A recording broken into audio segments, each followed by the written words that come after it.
Hello, everybody, and welcome back. This is another episode of Into the Abyss. I'm Roger Hanson, and I am here today again with Sonia Galactica, and Bob Dub is in chat, and Mark Edworthy is in chat too, as well. But we do have Sonia Galactic. I believe Mark Edworthy said he's coming in, didn't he? He just said I'm not sure. uh, That would be great. he says I just received a phone call from a friend inviting me to go down to his place, so I'm not going to be able to join the stream. But due to my nice 8-inch, fairly impressive ultra mobile PC that I am currently using at my Wow. workstation, which is generally being used with a Dell D600 docking Wow. station hub, I will still be he he has to do that editing thing. Uh-huh. I will still be contactable. Here's something else. Contactable. I haven't Yes, heard that before. That's cool. he is I like something that. else. Oh, Mark Edworthy. Okay, so we are coming together with another episode of Into the Abyss. And before we get started, I'd like to introduce Sonia Galactic. Sonia, if you'd want to tell everybody a little bit about yourself before we get started and stuff of that nature. Okay. I am a t-shirt designer and tattoo artist, and I guess you could say experiencer. Mm-hmm. And I know a little bit about a lot of stuff, but not everything about everything. I don't think anyone can ever know everything. So I'm just trying to have some fun and check it out. That's, Yeah. see, that's what I like. When you say I know a little bit about a lot of stuff, a little bit about a little bit of stuff, or a little bit about a lot of stuff. I might have messed that up, but I thought it was cool how you said it. Yeah, thanks. No problem, man. I do. I've had a lot of experiences about a lot of stuff that isn't your everyday, normal type of thing. Now, that is important because we actually freaking left off on the last one when we were doing astrology. And Mm, what we were getting into was about the archangels in the book of Enoch. right. And just before uh, we started this up, you said that you have had experiences when it comes to the book of Enoch, right? Yes, I have. So, Yeah, it's really kind of interesting stuff. It's crazy, actually. It's like a normal person would be like, oh, whatever. But it happened to me. so And before I get into my crazy reading, and because I've got shitloads of notes, okay? I mean, I'll just put it out there. I've got tons and tons of this freaking information, and like we're not going to use it all and everything. But before I get into all that crap, you know what I mean? Do you want to kind of share with everybody your experiences so that sure, we can start it out and everything with that and go from there? sure. Well, I was doing some research. I call it during my second awakening. And you know how when you're kind of researching, you kind of one thing leads to another kind of thing. And I ended up in the book of Enoch because I was researching old scripture, right? And, trying to find out some stuff going on in there because I think that can lead to a lot of insights for people. So, so I was checking it out and it came to this one part, and I don't remember what book it was in, but it was when he's meeting I guess, 4 or 5 angels or something like that, and they have names which are similar to Greek mythology names. Like there was an Ares, but it wasn't necessarily Ares. I have it in my computer. I guess I could have prepared a little and went to find that, but Uh, I didn't. uh, In any case, the one of them was called Zeus, but it wasn't spelled the same way. It was Z O or Zoues, I believe, or Zuoes. In any case, so I wanted to research since they sounded like the Greek gods. I wanted to see, well, what's the connection there? So I went and put the Z guy's name into Google, and wow, I got some results that I and I've actually gotten weird. I call it weird search results, and I even have like a folder for that on my computer where I take screenshots now because it's happened throughout the years.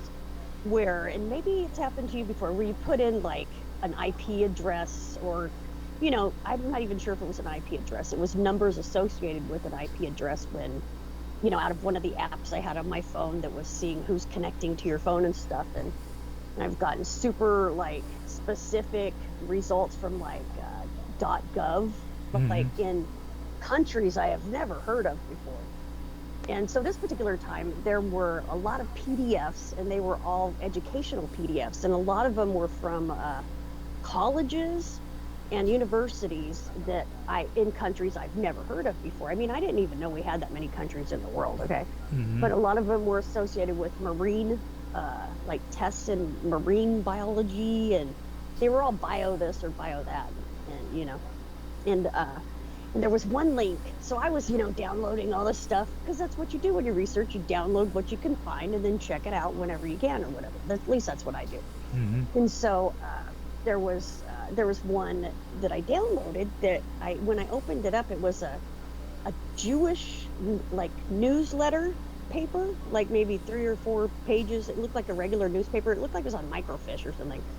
And so I was browsing through it, skimming through it just to see why this came up. Where's this Z guy's name in here, or how is this connected? And I couldn't find anything. And they were just talking about, oh, we're having coffee this weekend, and I don't even remember the name of the Jewish newsletter. You figure I would be a better researcher, but that was when I was just starting out. I had no idea that you should keep like a record, like even on paper next to you when you're doing these things. And yeah, and so I couldn't find anything. And then, I was, me and my husband at the time were sitting around, and I looked at my phone. I just picked up my phone, and it said the recorder had been on for 12 hours. And I'm like, what the hell? Why is this? And then my husband picked up his phone, and it was the same deal. And I was like, whoa, what's going on here? And so as it turns out, and then I got back onto my computer at some point, and it's like I had, I call them remote hackers that were in my computer doing stuff and like moving things around. And I even got sent to like, and this wasn't on my computer, on my phone. They had my phone, anything that was connected to my internet at the time it was just jacked.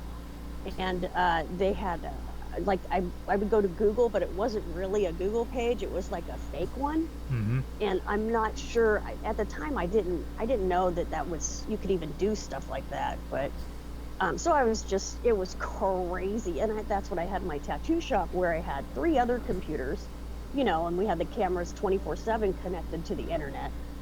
So when I got to the shop, bam, all my computers there are now like, they're going crazy whenever I would go on to do something, because you need that type of thing for reference and tattooing and stuff.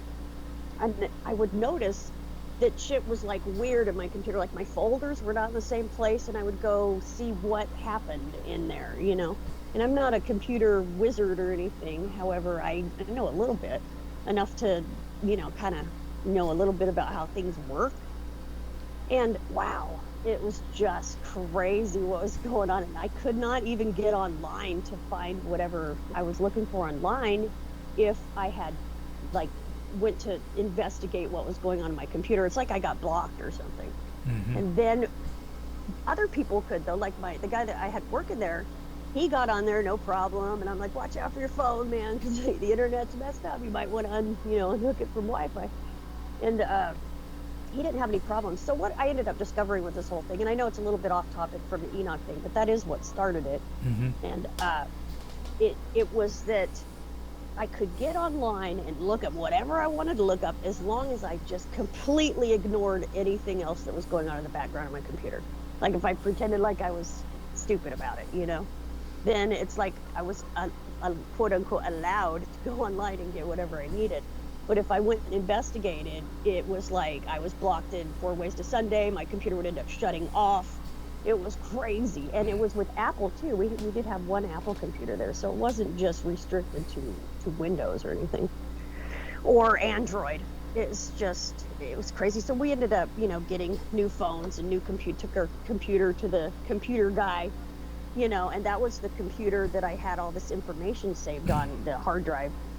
And he's all, well, the hard drive is corrupt. And I don't really know what they mean by that because if there's any way to get the files off of you know what I mean? Yeah. I don't know that much about computers, but I figured there might be something that he could, and I told him everything and he acted like it was like he had no response to anything. I don't know. I was thinking maybe after all that he was like, computer guys are like in cahoots with these folks or something. I don't know. Yeah, You know what I mean?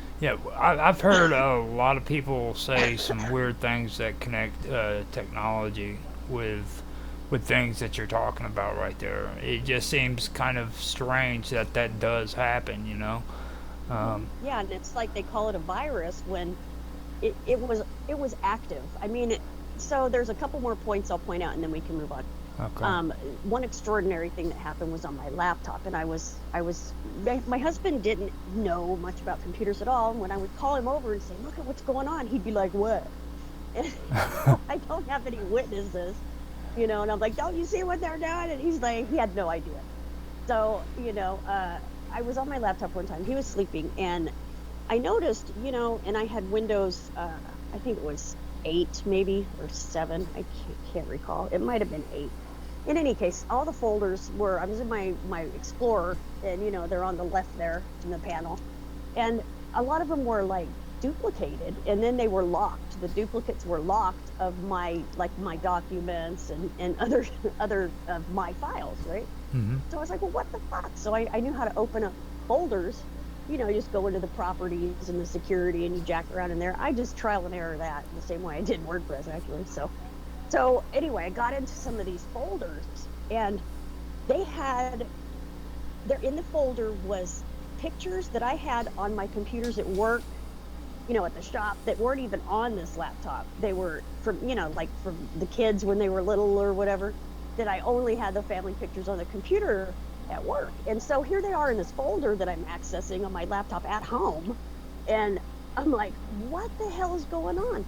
And I had opened up, I guess it was a notepad or something, but I had seen where this guy, and I think these are people who, okay, that work on computers, like the ones that do the Windows updates or whatever, whoever those people are who have access to your computer, and they do stuff on your computer while, it's updating or whatever the scenario is there. And so this guy had written something about how it was like there was a couple of guys in this folder that were chatting, and they would leave .txt's to each other. And it was like they were having this bet or this battle over, well, I got more of these, these rounded up than you did or whatever, like some competition type thing going on. And I'm like, what could they possibly be talking about?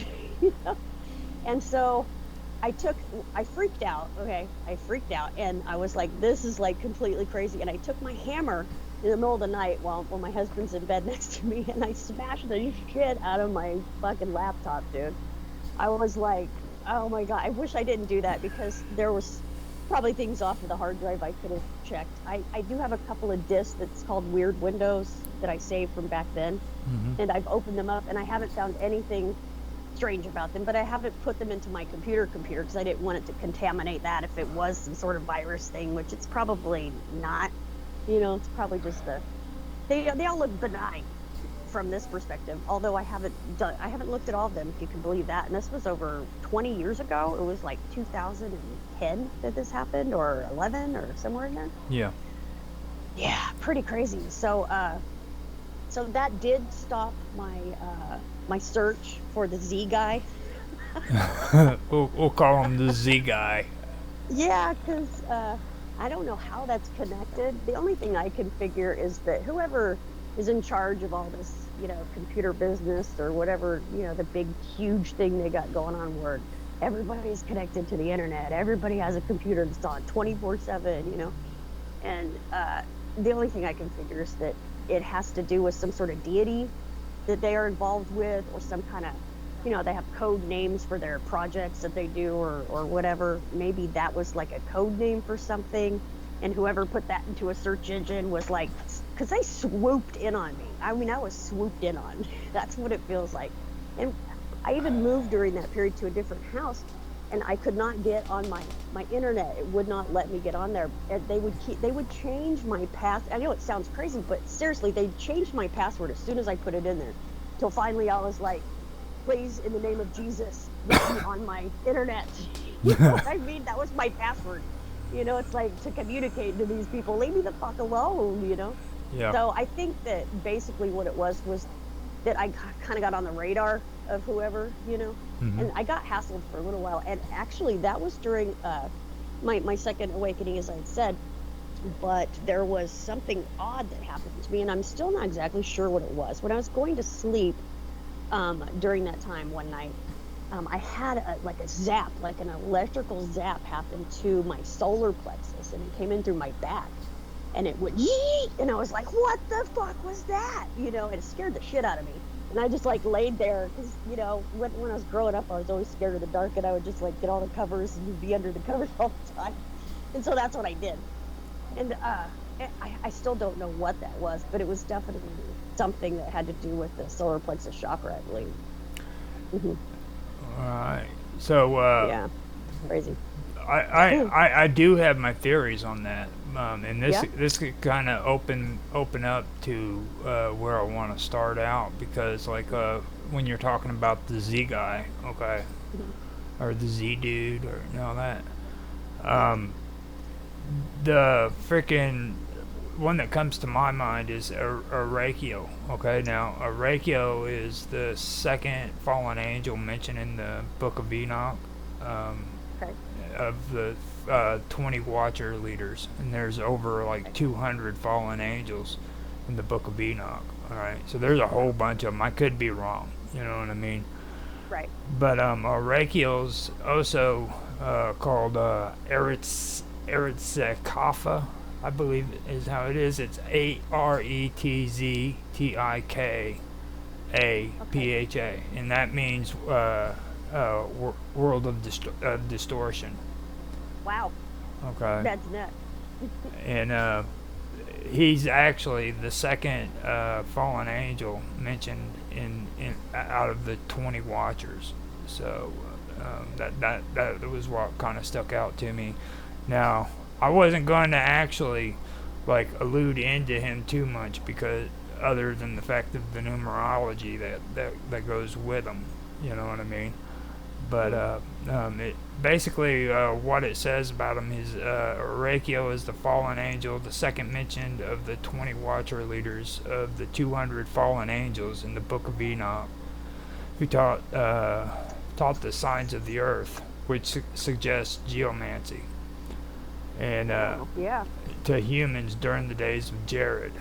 Now, Arakio is Okay. also called the Eretz of or whatever that word is, meaning world of distortion. His name is generally translated as Earth of God, a combination of Arak, earth, Babylonian in origin, and El, God. Mm.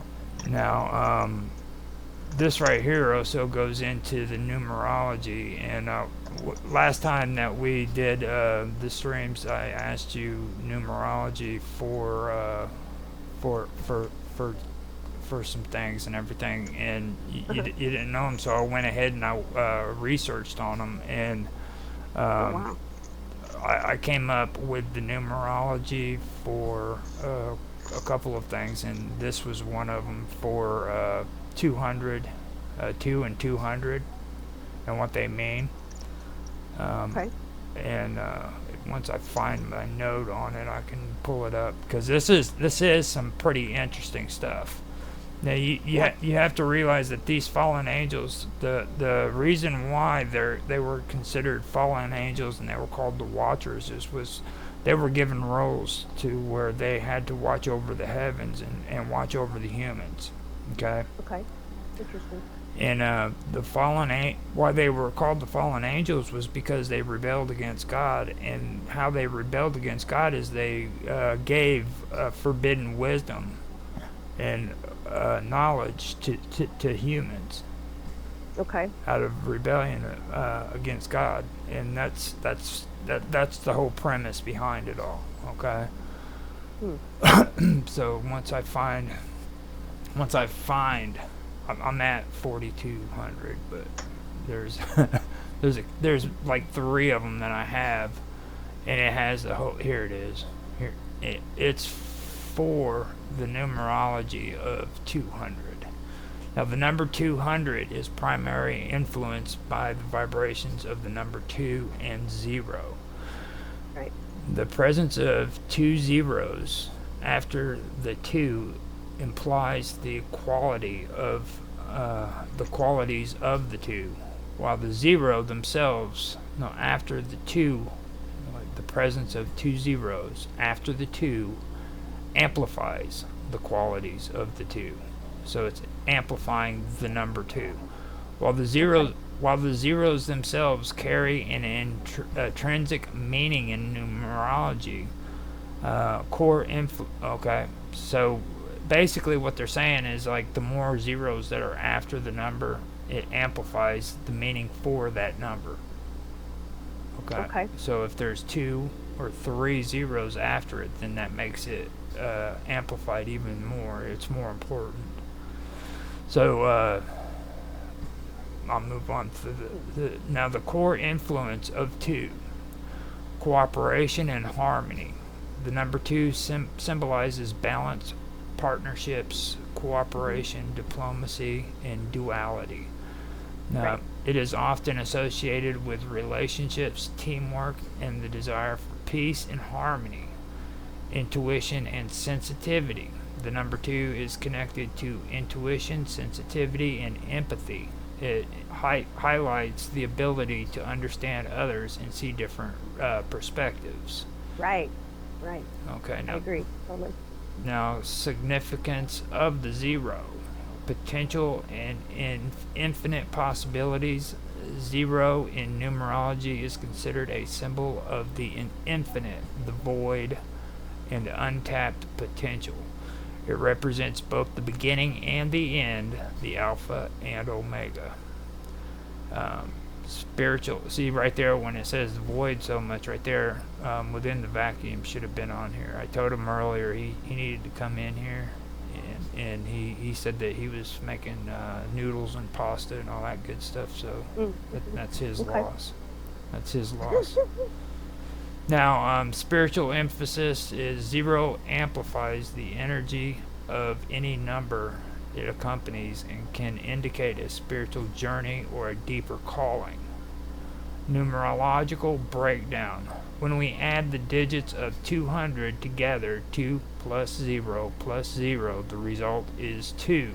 This means that the number 200 fundamentally carries the attributes of the number 2, with the added influence of zeros amplifying its essence. Meaning the symbol of 200 meaning of the symbolism of 200 in numerology. And that's amplification and cooperation and relationships. The number 200 symbolizes strong associations with cooperation and relationships, but on a larger scale due to the zeros. It emphasizes building relationships that are not just personal, but also communal or spiritual. In a sense, 200 represents the potential for harmony and balance in a broader context, family, community, or even global interactions, new beginnings, and spiritual awareness.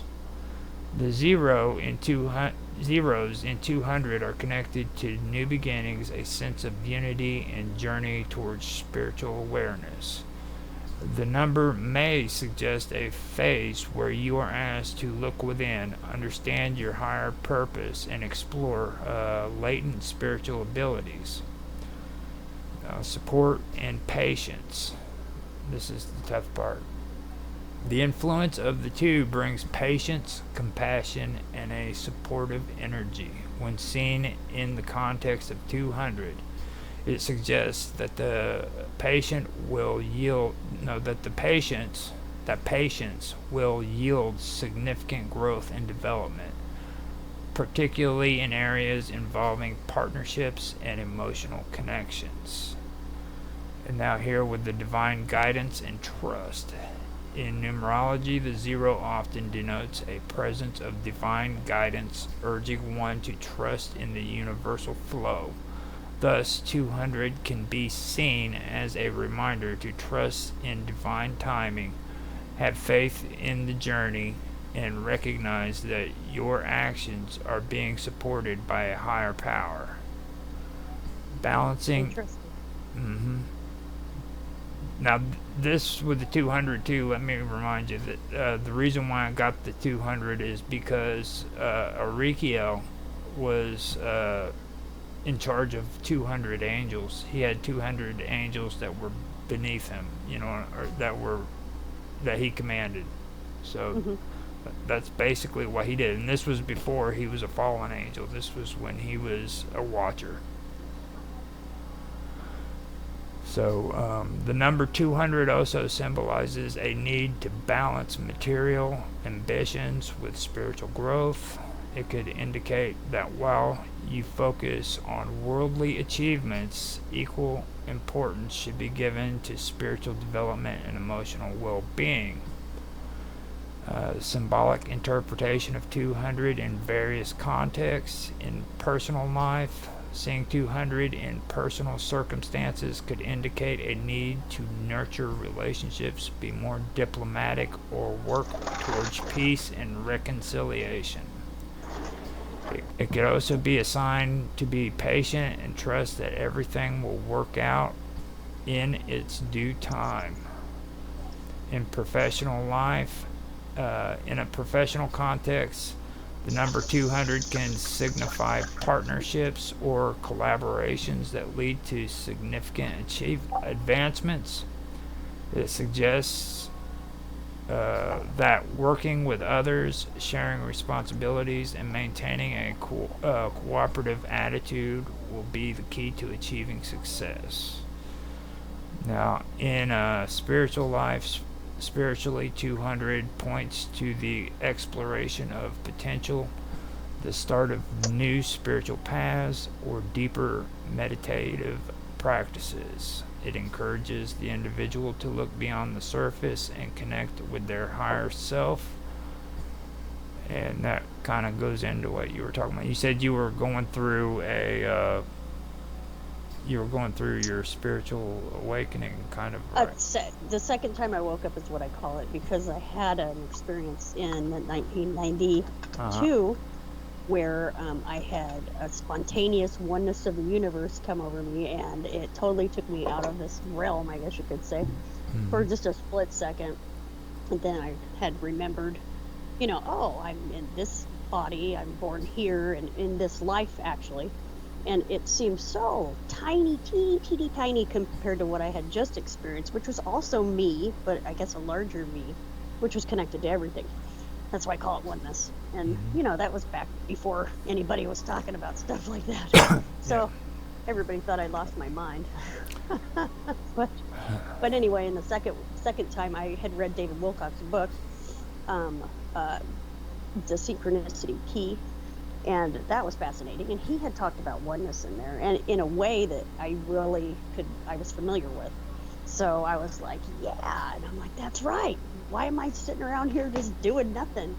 Because I had went to go to the get some books from the bookstore, just because me and my husband had decided to do reading before we went to bed, and it was actually his idea, and so I grabbed it was like a 500-600 page book, and I'm not like a reader, so I was like, oh my God, I can't believe I have to read all this, but I did it.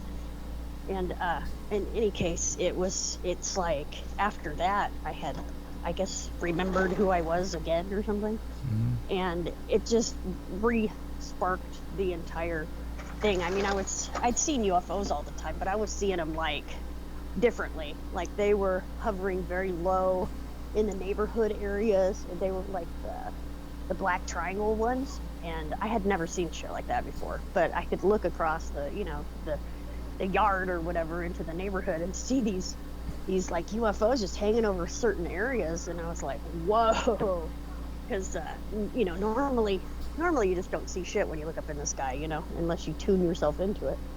Mm-hmm. So, what was the original question? Um, you pretty much answered it. Trust me. you, Okay, you good. you answered it. Now, associated keywords for 200 is harmony, cooperation, patience, spiritual potential, divine guidance, infinite possibilities, new beginnings, which that one stuck out to me whenever you were talking right there, Uh-huh. relationships, and that's it. Now, they have a numerology message of 200. It says, when 200 appears repeatedly in your life, it is often seen as a divine message that you are on the right path, especially regarding your interactions with others. It may be urging you to practice patience, work in unity, and trust in divine timing. It also reminds you to remain open to spiritual possibilities and maintain a balance between your emotional and spiritual needs. In essence, 200 in numerology emphasizes the growth. Uh, it emphasizes growth through harmony and cooperation, suggests that your future will flourish when you focus on relationships and remain in tune with your inner wisdom and spiritual guidance. Wow, So that's it. that's pretty deep. Yeah, it is. I didn't know there was so much love and compassion in numerology. Yeah. Well, yeah. I mean, whatever exists in the world, I think is reflected in numbers in some way, huh? Well, I mean, it's just strange, because I like reading that stuff earlier. It was like, oh my god, dude, this is way, way more than what Pythagoras was talking about. Right. You know what I mean? It was like, Uh-huh. God, that's some pretty intense shit. Right. It really Right. is. Now I know, like that really didn't have much to do with like your whole um, thing, your experience with the bad shit. You know what I mean? But it did stick out to me that it mentioned what was it, delusion or illusion? Mm. Mhm. Mhm. So that really did stick out to me when it said that. Um, did anything that I read there make sense to you? Oh, absolutely. All of it did. Like Yeah, like totally. like in your. Yeah. In numerology, the one thing that came to mind though, because I've done a little bit of numerology just for people's names and destiny numbers and life lesson numbers and stuff like that. So I've messed around a little bit with numbers as far as that goes and learned a little bit about their meanings, you know, and what is interesting to me is that when I'm doing numerology for someone, I just completely ignore the zeros. You Mhm. know what I mean? And I know there's different ways you can do numerology, like you can count the double digit numbers before you count the end number, the single digit. But I always just counted the end digit. So, but zeros never really came into play. So I find it interesting that you had included that in there. Yeah, Mhm. I never really thought about it like that. That's cool. Yeah, it amplifies the meaning of the number that it's going according to, which is what I thought was interesting because I never knew that either. Like Yeah. I get into Sumerians writings and stuff, and I found out like their concept of zero. They didn't even have a concept of zero. It was like space. They put a space in Hmm. between numbers. Um, Right. so that was the kind of mindset I had whenever, and then I seen that, and I was like, that's pretty interesting. That did stick out to me. Yeah. That's pretty good. I wonder why it's you know left out. of numerology, pretty much. At least that one part of numerology I was doing, where you just kind of ignore the zero and Mm. see it as two rather than 20,000 or however much it is, you know? It's because Yeah. people hate math. People, That's a very simple way to put it. Yeah. I mean, shit, dude. It's like nobody wants to do math. You know what I mean? Come I think on. math is fascinating. I mean, Oh you know, wow, there's something you can find in numbers you can't find dude. nowhere else, you know? I thought you were weird, dude. But you freaking are weird. Thank you. That's a compliment. Thank you. Ah, Okay, so we were talking about physiognomy. I always have, but face reading basically the last time okay. when we were doing astrology. Okay, and Hmm. the thing that really stuck out to me in that whole thing that we were reading there was whenever we were discussing the way that it was treated throughout history. You know what I mean? Um, like uh, face reading goes all the way back to the philosophers back in Greece. You know what I mean? And this physiognomy, face reading. It, Yeah, I don't know how it's pronounced, but yeah, I've heard of face reading before.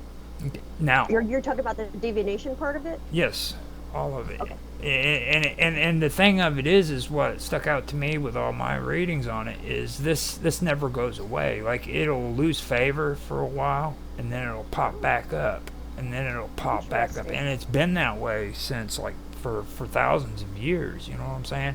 Wow. And the thing that really caught my attention to that was whenever I freaking came across Sir Francis Galton. Okay, now he was into. I mentioned this in the last one. He was into compositive photography, and he thought like he could use composite photography to freaking uh,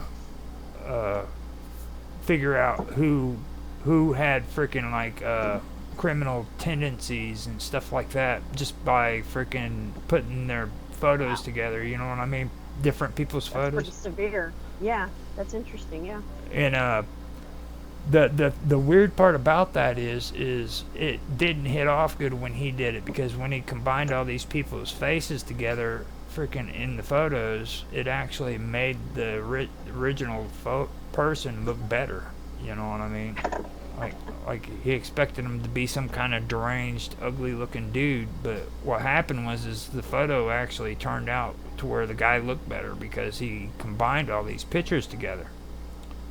Wow. Okay, and whenever whenever he did that, it kind of flopped. But after that, people started using compositing for like uh, police work and stuff like that. You know what I mean? And Hmm. that's something that I found interesting that happened there. And then it goes on even further because now what I've learned is from people who use AI and people who are into machine learning, they don't realize that this is the same thing that is enhancing freaking AI and freaking machine learning. Oh, really? Yes, and Wow. they're progressing in leaps and bounds with AI because of this form of divination. And scientists consider this as a pseudoscience, just 100%. Hmm. Well, They, of course they do. They don't want anybody to think that they're actually using it for something serious. mm-hmm, You know? yeah, That's a way to get people off their trail kind of thing, if you ask me. and now they call it anthroposcopy or whatever, however they say that's how they Mm. pronounce it, you know. But what it basically is this physiognomy, not ognomy. I hate these big That's words. cute. That's cute, Raj. Yeah, I mean it is. It's a big word, dude. It's just Yeah. like how do you say that? Like if Bob Dub would actually talk, she could say it properly Yeah, for me. I'm But sure, huh? you know, she's I know what you mean, though. she's always been the good reader. You know what I mean? Like Yeah, she's the one who knew yeah. how to read properly and say all the right stuff. So, but facial recognition. You know what I mean? Uh-huh. And Well, she goes, dude. dude. Yeah. Well, what comes to mind with that is that in what I've always felt is that your body is an expression of your spirit in a way that I guess it would be like an analogy of if you're a spirit, okay, so and the 3D is a pool, so you dive into the pool in your spiritness, and whatever you're covered with when you are in the pool, like I guess underwater, maybe that's not the greatest analogy, um, but you end up expressing this thing or that thing, and of course that has to do with your physical lineage, the genes coming through, but not all of it, of course. I don't know, but I think it's really cool because people are shaped by their spirit, is because everything happens on the spirit level, in the ethers before it is expressed here. We're like an expression of that, is how I see it. So yeah, so your facial shape would be an expression of your spirit form, basically. Okay. Now, within the vacuum did join the conversation. He's in chat, so Oh, goody. um, Fantastic. now now before if he comes in, I'm gonna tell you right now. I have a new nickname for him. Okay, I call him Spanish Fly. Okay, Yeah. Did like he bring spaghetti? That's no. what I want to know. Okay, but I'm just gonna tell you he has this Latin accent that'll turn you to butter because that it just so be careful. Oh, sweet.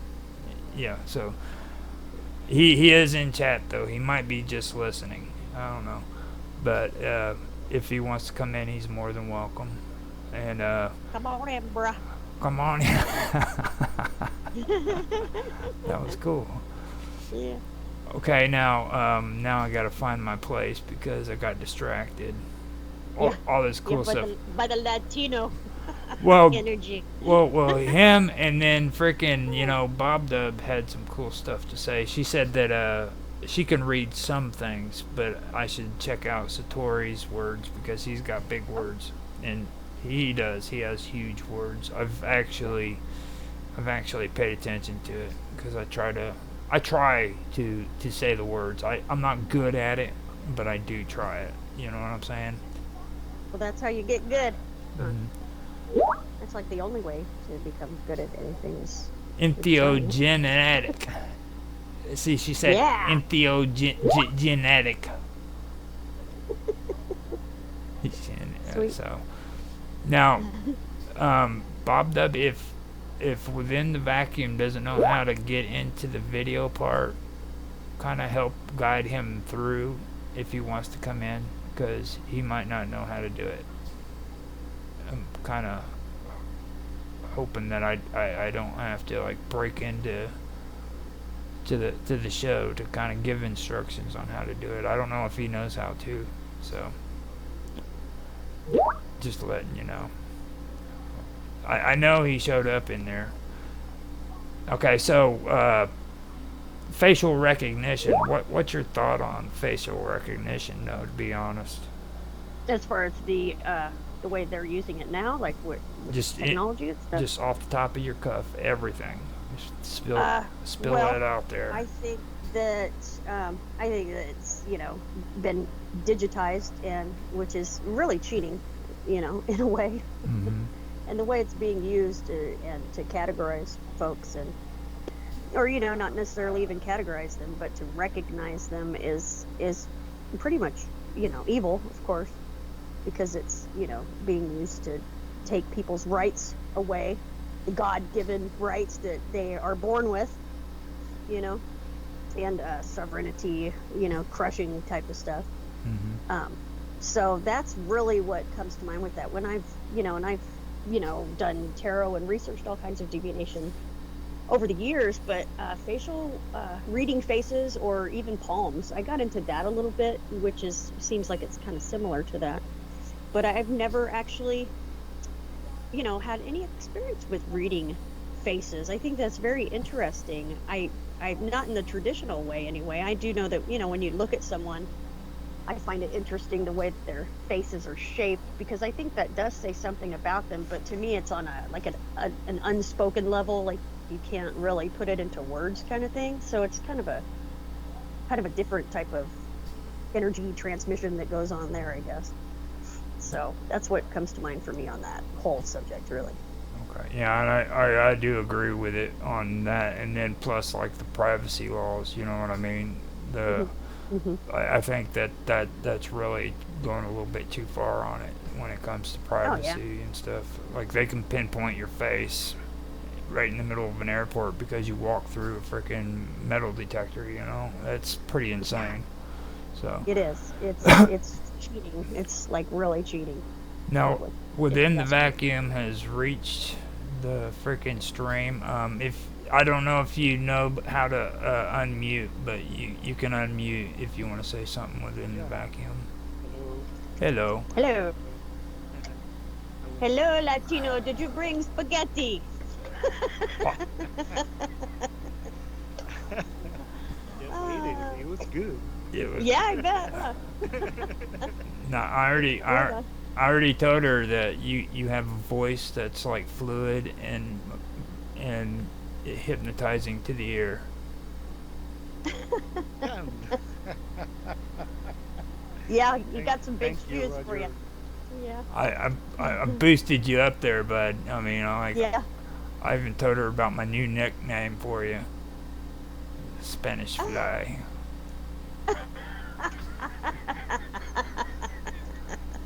That's hilarious, Raj. So, So, was you able to hear some of the stuff that we've been talking about physiognomy? Yeah, I heard a little bit about reading faces. Yes. Yeah, that was it, pretty much. Now, do you know much about that? Uh, you're talking about machine identification, Yeah. face identification. No, not really. Well, I know there's a bunch of new possibilities around that, right? And issues about security and privacy and here and there, as always. Yeah, I heard a little bit. Yeah, what's the news on that? Well, that's kind of what I was wanting to get from you is like, what's your feelings about it all? I mean, how do you feel when it comes to like facial recognition and you know and I I say smash the machine. Smash it. That's what I say. uh, well, I don't know, really. Um, uh, I think it might be unnecessary in certain context, completely, and important in other. Like uh, when you need to find someone who did something bad or so.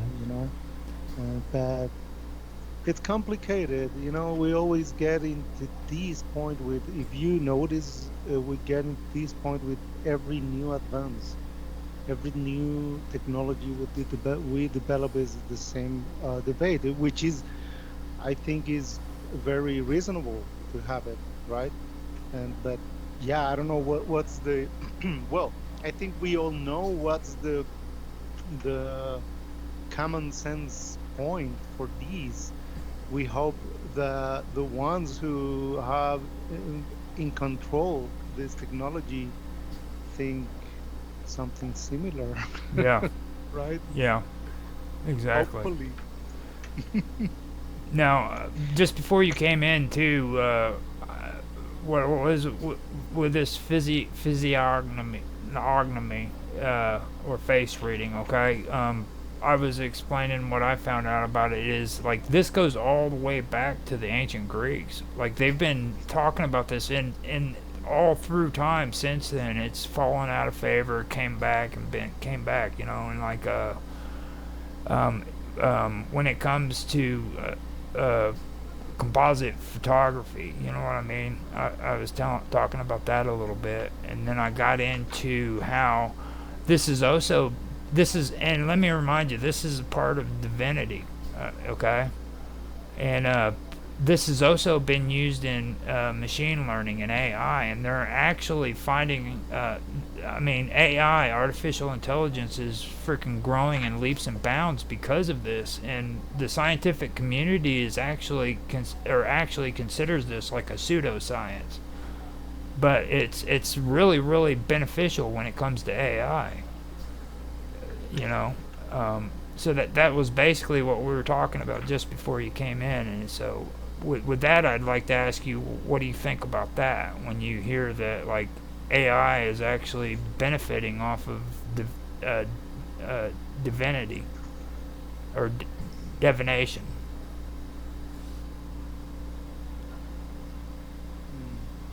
I still don't get where is it connected. I was checking through it, and I know they were talking about the facial recognition, and they were more precise on it. But like with the AI, well, I guess when you have to generate a face, an artificial face, because you know how when you get into the AI and you want to create a character, you know they A deep fake. yeah. Oh yeah, yeah. Well, I've seen some of those very very funny.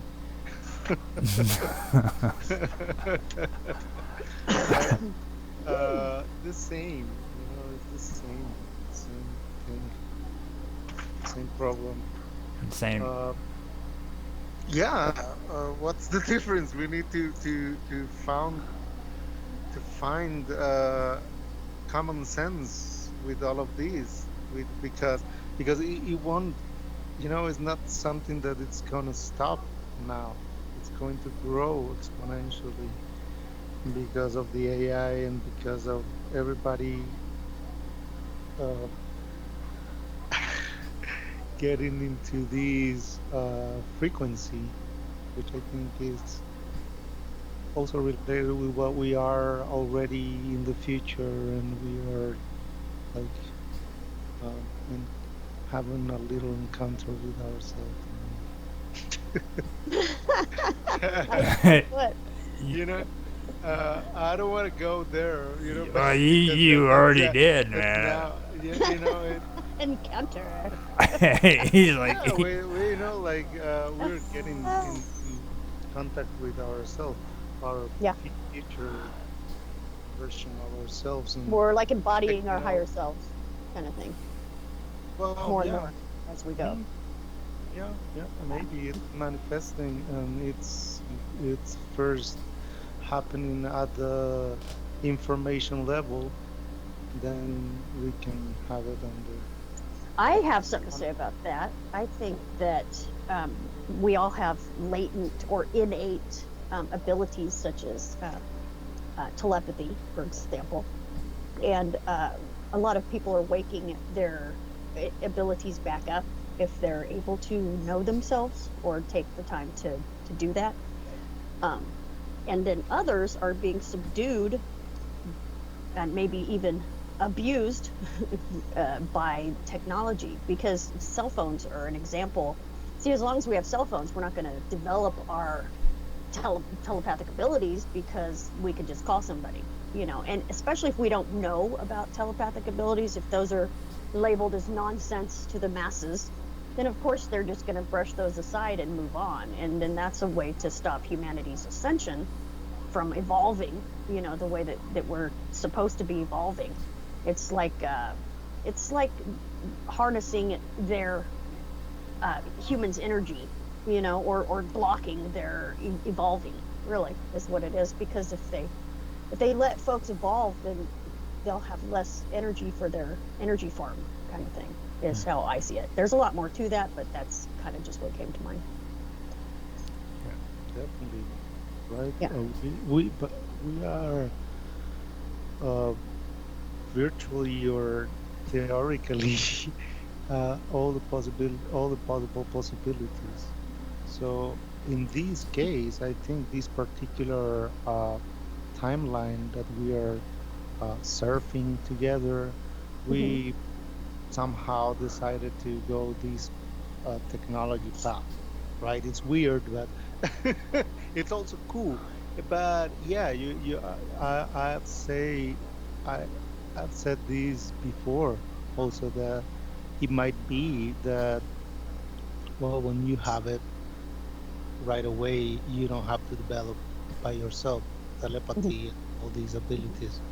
And yeah, definitely in this timeline, it seems like we are using these other external devices to acquire our own abilities, but it's not only our own, but in nature, right? We can see Hmm. the mirror, and we can see all these um, engineering principles in nature, that if we can follow and align with it, we can take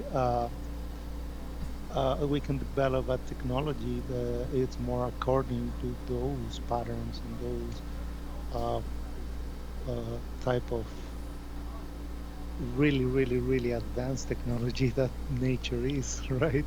Right. Right, right. I mean, it could be used for to help us learn how to hone our own abilities rather than just have us avoid them altogether. And you see, Sure. whenever you was talking about, or whenever I was talking about that physiognomy, I was able to find it in my notes because, like, again, before you came in, I was telling Sonia I've got like tons of freaking notes here. Not that we're going to use all of them. It's just I came prepared. You know what I mean? But I uh, I Good show host. I found the Yeah, note. yeah, I yeah. found this note, and it kind of helps out with the thing. Like, you were talking about using it for the good or the bad, okay? And then, like, for this, it says the term can also be referred to the general appearance of a person, object, or terrain without reference to its implied characteristics, as in the physiognomy of an individual plant. You know what I mean? So it doesn't only just apply to like the human face, but it can also apply to an individual plant's characteristics. Wow. You know what I mean? So that would Yeah. also make sense when it comes to AI because it's generating this new world, Yeah. you know? So yeah, that's kind of interesting. Yeah. Right. A while ago, a friend sent me some papers about some research about the Uber recognition system, right? And I was looking at it, and yeah, he got confused and make some very tragic mistakes. So I was thinking, like, okay, how you avoid that kind of mistake with this technology? And, well, I think is about to read.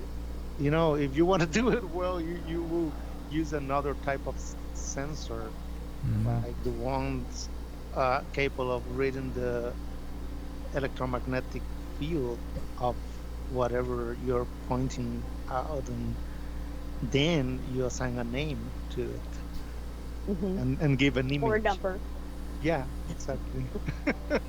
But not backwards, because it will get confused. You know, it's not the same. It's not the same process for the machine. Right, right. I think what also makes people or the scientific community nervous is when it comes to this is the algorithms too. You know what I mean? Like facial recognition is one thing, but with that also comes algorithms. You know, and like Hmm. whenever you guys are talking about frequencies and stuff like that, if you apply that to technology, that's what it would be. It would be algorithms. You know, I've just recently started my story with the AI thing, where I've been doing uh, uh, hummingbirds and bumblebees, and it's really fascinating because the whole thing that I based it off of is Bob Dub's show that she did on the Wonderful World of Weirdness with me, or I did with her, because I was actually just a camera guy, but um, we had talking notes that I'd saved up, and I'd applied it to the freaking Chat GPT, and it came up with this shit. You know what I mean? And it's an amazing. It actually changed my whole way of thinking when it came to how I was going to approach this stuff. And Wow. yeah, it's and I'm not going to use it for my own stories. Don't get me wrong. You know what I mean? Right, right, right. But it actually helped me to say, this would actually be good for one of my own stories, so I can apply that to my story rather than use it. I can say, Yeah, I think that comes with the whole AI thing, even though overall AI is uh, not necessarily benevolent, in my opinion. But I think that that's interesting and actually a benefit for folks is that when you encounter something like that, it gives you a different way of looking at things that you might not otherwise find. Not another person per se, or even a book somewhere, or through spirit. It's definitely presenting a unique way of looking at things that can help your brain like grow, in my opinion. So that's a positive part of it, I think. yeah. Now, when I was mentioning Galton, I found his notes too, and it's a short one, but it says Galton's process involved photographic imposition of two or more faces by multiple exposures. After averaging together photographs of violent criminals, he found that the composite image appeared more respectable than any of the faces comprising it. This was likely due to the irregularities of the skin across the constituent images being averaged out in the final blend. With the advent of computer technology during the early 1990s, Galton's composite techniques have been adopted and greatly improved using computer graphics software. So he basically took people with freaking criminal images of people who Felons. were criminals, yeah, felons, and Yeah. he put them together and they look better. Right, right. Yeah, they smoothed over in spots, huh? Yeah, That's what it sounds like to me. yeah, they got a makeover from it. So I think that's kind of cool. You know what I mean? Yeah, it's interesting. If you really think about it, it really is cool. I mean, And it explains why the anti-hero or the villain is sometimes very hot and attractive well, in that's movies. that's what I am. That's why I'm so hot. I was. Oh, is that it? That's what it is. It's my. Finally, the mystery is solved. You know. Now, do you guys have anything else to say about facial recognition? Because if not, we can go right into the Book of Enoch. I'm good. You good within the vacuum? Yeah, Okay. yeah. Okay, so we finished up on what we were starting off with last week when it comes to that. The Book of Enoch, the reason why I mentioned the angels and everything before and was because of what I wanted to talk about when it came to this subject, okay? And I mentioned it before within the vacuum got in here, but I'm going to say it again so that he knows. Now, with these fallen angels, they were watchers, okay, before they became fallen angels. And they were also referred to as Grigori. And their jobs was to watch over humanity and freaking to kind of guide us and stuff like that. And out of rebellion, they they came down to Earth and they taught humans the forbidden wisdom of the cosmos, and because of that, they became fallen angels. And that was what I was alluding to in the last episode we did according to astrology, but I ended up losing track of everything at that point because we had just finished astrology, and now I was starting to go into this area, which I really didn't want to do. I wanted to kind of keep them separate, go from astrology to divination. And I'm glad that I did stop it at that point, because then I was able to go through here and I was able to pull up some information and get things going, yeah, Right. on the subject. So I'll read this a little bit, and if anything sticks out to you, talk about it, because if you don't, I'm going to end up reading, and you know how horrible that shit is. You don't want me. Whatever. I've got tons of shit, dude, and I will just read, and you know how that is. Like, that's just so. If you got something to say, man, say it. Or if anything sticks out to you that you want to talk about while I'm reading, just say, hey, hold on a Okay. minute, let me say something real quick, and I'll stop. So I promise. Okay, so the Book of Enoch is a collection of ancient Jewish apocalyptic texts that delves into the hidden knowledge imparted to humanity by divine beings. Within this work, the Watchers, or the Grigori, are angels tasked with observing and guiding humanity, but some deviate from their path, leading to their downfall. Central to this narrative are key figures such as Kokabiel, uh, Barkiel, and Shamsiel, whose roles tied deeply into cosmic and celestial themes, particularly as found in chapter 8 of the Book of Enoch. The Book of Enoch holds a unique place with Jewish apocalyptic literature, particularly in its detailed portrayal of the Watchers, the angels sent to observe and guide humanity. However, in a turn of events marked by divine rebellion, a number of these celestial beings, led by Semyaza, transgress their heavenly duties, sharing forbidden knowledge with mankind. This act of defiance leads to their inevitable fall, setting the stage for divine retribution. Among these fallen watchers, Kokabiel, Bartiel, and Shamsiel emerge as significant figures with particular roles tied to the cosmos, stars, celestial wisdom.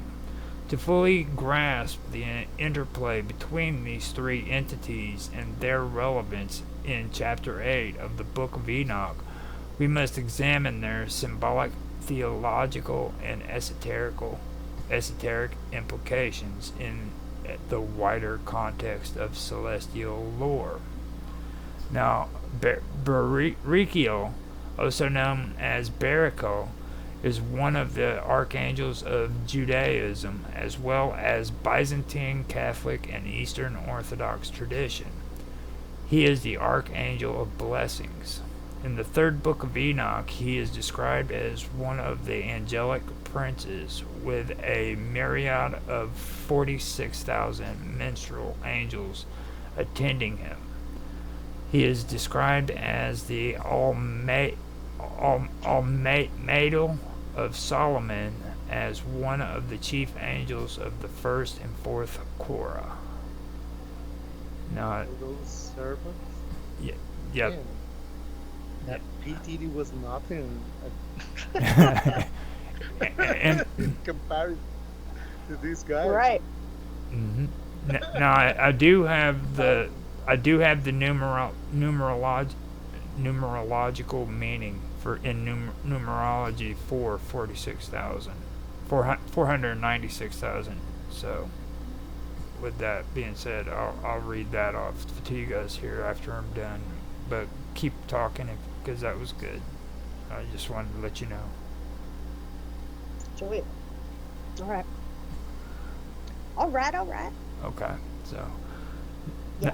now the Jewish tradition, no, in Jewish tradition, he is often associated with blessings. The planet Jupiter, and Jupiter is very important right here because this is something that really caught my attention when it comes to another incident that happened in the Renaissance that uh, I'll get into here in a little bit. But Jupiter is very, very important when it comes to this in the Sephirah or Chesed. Now I've heard of the Sephirah, I just can't remember what it is.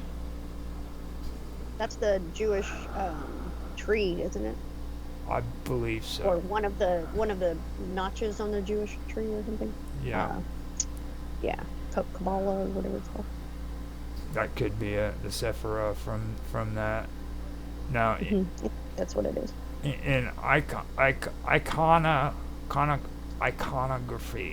Iconography. yeah, iconography. There you go. Barakiel is sometimes shown holding a white rose against the chest, or with rose petals scattered in the clothing, particularly the cloak. Now, this is where you come into play, Sonia, because I know you're into tarot. Yeah, I Now, was thinking that when you were reading that. okay, so with tarot cards, what do you draw from that? Like when it comes to this is the kind of stuff that really stuck out to me. Like, what would you think of it? Like with the white rose. It would, to me, it would symbolize purity, or something that is not been tainted yet or new, and is innocent. Symbolize innocence, things like that. Okay, what about rose petals? Yeah, in rose petals. Yeah, that would be the desire for, or the like the dressing of. So it would just be, as far as it being a flower, or a rose, Yeah. it would be the representation of that element of innocence or purity.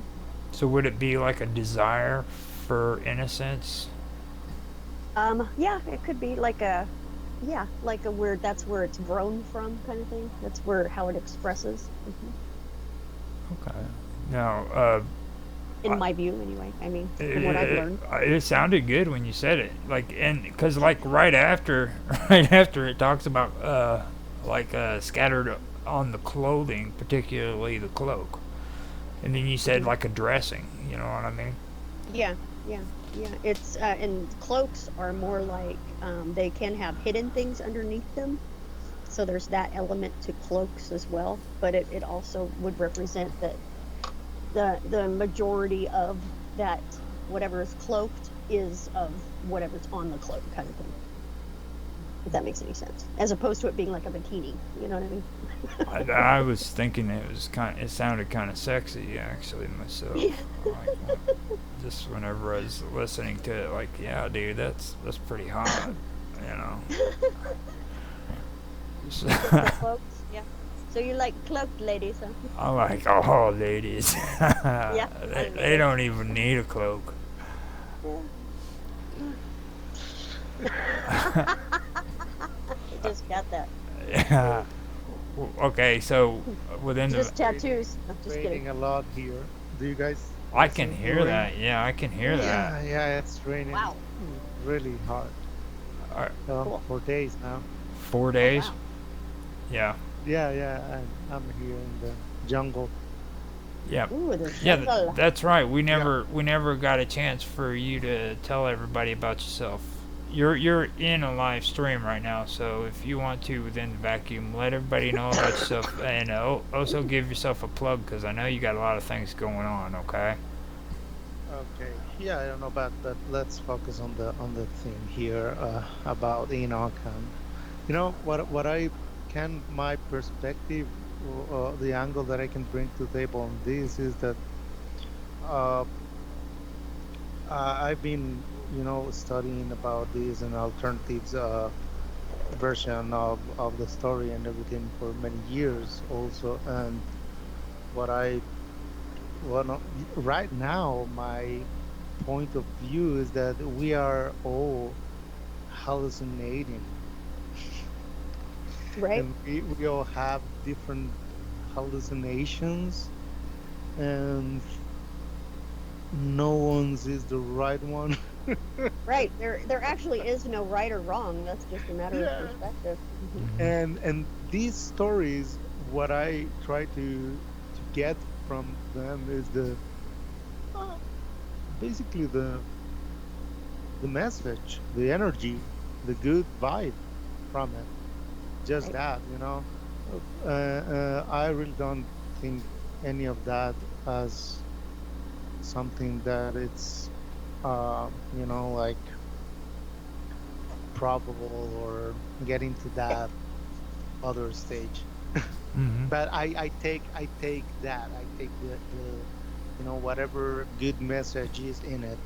I take it. Same with the Gospels. Same with the Bible or whatever. hmm Text that get into my hands. Yeah. Well, whatever you focus on is what kind of grows, huh? Yeah, So that's Yeah, exactly. fantastic. yeah. I don't go into the narrative that is behind, because in order to feel about something in certain way, you have to have a narrative behind to Mhm. support it. So yeah, you Mm-hmm. Right. lose Which is the clarity. opposite of the white grows kind of thing, you know? Yeah. Because then it's tainted if you have a narrative. Right. Mhm. Now, what I got from the notes and everything I've got, it says that the rose petals was to symbolize or represents God's sweet blessings showering down on people, which is Okay. kind of what you guys go along with, on that. And I like what you said about the rose petals too. It still fits into that, and I think it's actually more precise, to be honest with you. Like, Well, if you have the white representing innocence, and I'm not necessarily like a quote unquote God person, but mm-hmm. in that context of what that means, God would be neutral. If anything, God doesn't have a bias on anything. So there again, that would represent the innocence part, which would be the white, color of the rose. Mm-hmm. So that makes sense. And also understand that this is straight up angel magic. Okay, that's what we're really talking about here. So, I mean, just kind of let everybody know, like, there was mysticism within, like, ancient Jewish beliefs, you know what I mean? And a lot of people have a misconception of that, but it was there. Yeah. Yeah, and what it seems also in these ancient Sumerian cuneiform scripts is that technology was here many, many, many, many years ago. Yeah. Right. Right. and Agreed. we're Totally. getting back and we're getting back to it, right? Mm-hmm. So it's very interesting always, yeah. Because anyways, it's a very ancient piece of stone telling us about this technology, right? So it obviously get your attention. Right. 2 plus 2 is still 4, kind of thing. Yeah, Exactly. exactly. hmm Now, Borachio is also depicted as holding a bread basket or a staff. Now, we'll have to fall back on you with this one again, Sonia. What do you get with a bread basket and or staff? Well, I think that how the figure's holding things would have a lot to do with, like, if he's holding it up in the air, if it's around his arm and it has like a shoulder, thing on it to where he could put it on so that has something to do with it too. But in general, I would say that means that there's like a supply type of thing. Like it would also maybe represent gifts, or there's plenty, like, kind of like on Thanksgiving, that little basket they have with all the fruit or whatever falling out of it. kind of thing that used to be on the Fruit of the Loom, Uh-huh. underwear apparently. Cornucopia, that's what it's called. But yeah, so that would indicate that there is an abundance kind of thing going on in from what I can see. All right. Hmm. Now, what this says is which, believe it or not, it goes really good with what you're saying. So, both of which symbolizes the blessing of children that God bestows on parents. Oh, yeah. Have, are you a parent? Have you? Is it really a blessing? I'm just saying. Well, I mean, I had to throw that in there. yeah, I know. Kids are brats. Yeah. But yeah, okay. Back to the blessing thing. They are blessings too. Don't get me wrong. Yeah. But yeah, or not. I don't even like the word bless because it's like be less is kind of what it breaks down into, and with all the corruption going on with language and with everything really, then I wouldn't be surprised if that right there was set in place in order to take power away from people in whatever subtle way that would be possible. So. Telling them be less of yourself kind of thing, subconsciously, That, was you gonna say A something? little off topic, Was, but that's that. was you gonna say something within the vacuum? No, no, no. Okay. I was I'm hoping. paying I was attention. hoping you was, cause this woman's scaring the shit out of me. I know, right? I usually get crickets. That reminds me, I gotta tell you this quick story. I was doing a tattoo, right, at Heaven or Hell Tattoo in Fairfield, California, which is right next door. It was actually literally next door to Travis Air Force Base, right? Uh-huh. And I actually lived there for a few months when I first moved to Fairfield. But in any case, I was tattooing these two Air Force guys, right? They were into the Pokemon game, and they were like, remember when that first came out? Like it was 2016 or whatever, where, it was augmented Pokemon. You had to find them or something. I never played the game. I wasn't really into Pokemon or anything. That was like my kids' thing when they were little. But so they were really into that, talking about all kinds of stuff. And I was super into like disclosure and like UFOs and that whole ordeal. And so when I had him in there, I was tattooing on him, and I thought, well, this is a great time to mention the disclosure thing. So I was like, hey, are you guys, like, I'm really excited about disclosure. It's getting ready to happen and stuff. What do you guys think? And they totally went completely silent and just looked at each other. And like, it was like, I don't know, it seemed like an hour, but 30 seconds or something passed by. And then dude started talking about his Pokemon game again. And I was like, whoa, okay. So obviously they knew something that they couldn't share or didn't want to share or whatever. So I'm kind of used to crickets, Roger. So I'm not surprised. It's okay. Well, I'll bring you back. Well, I mean, they lost me the moment you mentioned Pokemon. You know what I mean? I'm like, it's Right.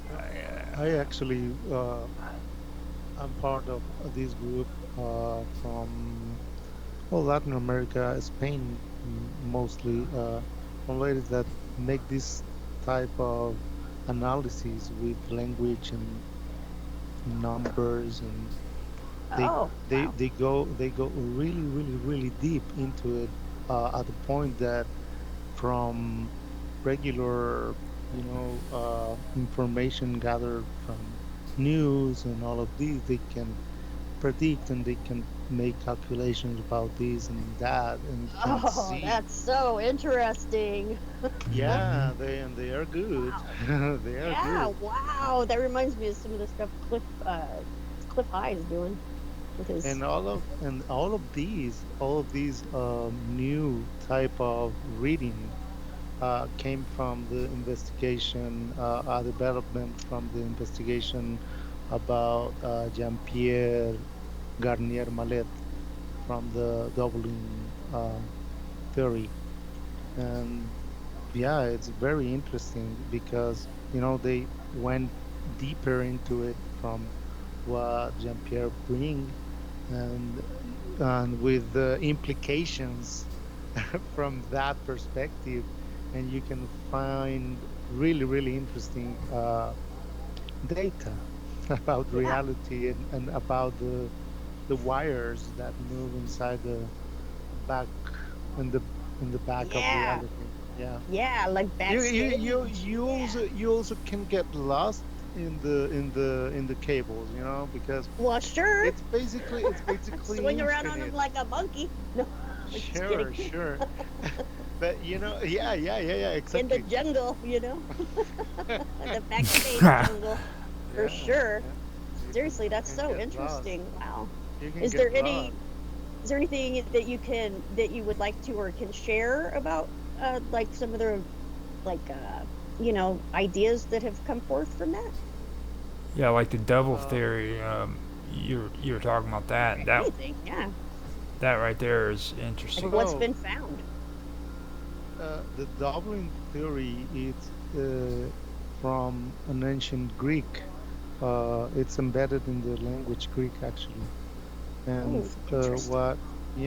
what Jean-Pierre brings is he found out he was studying about physics in the mm, physics of fluids, right? Mm. And he found out that the particle was uh, in three different times at the same time, basically. And it's very interesting because when he put it on human scale, the same pattern, the same behavior you get with 40 days of delay, uh, basically in the in the in how the machine works. So it's very Wow. interesting, yeah. and Yeah. and another really interesting fact, and well, I've been reading a little bit about and researching about the Mayan calendar as well, also from our friend Satori, who is really I think he's an expert on that, right? Yeah. But I'm learning about it, and I think it fits very, very well with this theory as well, about the timing, because it's about the how the time structures work, and how these timelines move inside the what how they call it, the um, a temporal projection. Yeah. Nice. Yeah. Now, Yeah. It reminds me of my acid trip I had when I was 13. talking about numbers and stuff. Now we covered 365 with this Barrerico, right? It was 365,000. I, I I I did the numerology on that, and I can read that to you guys if you want to hear it, like I did Sure. with the 200 and the two. So I did pull this up because this is something I asked you the last time too.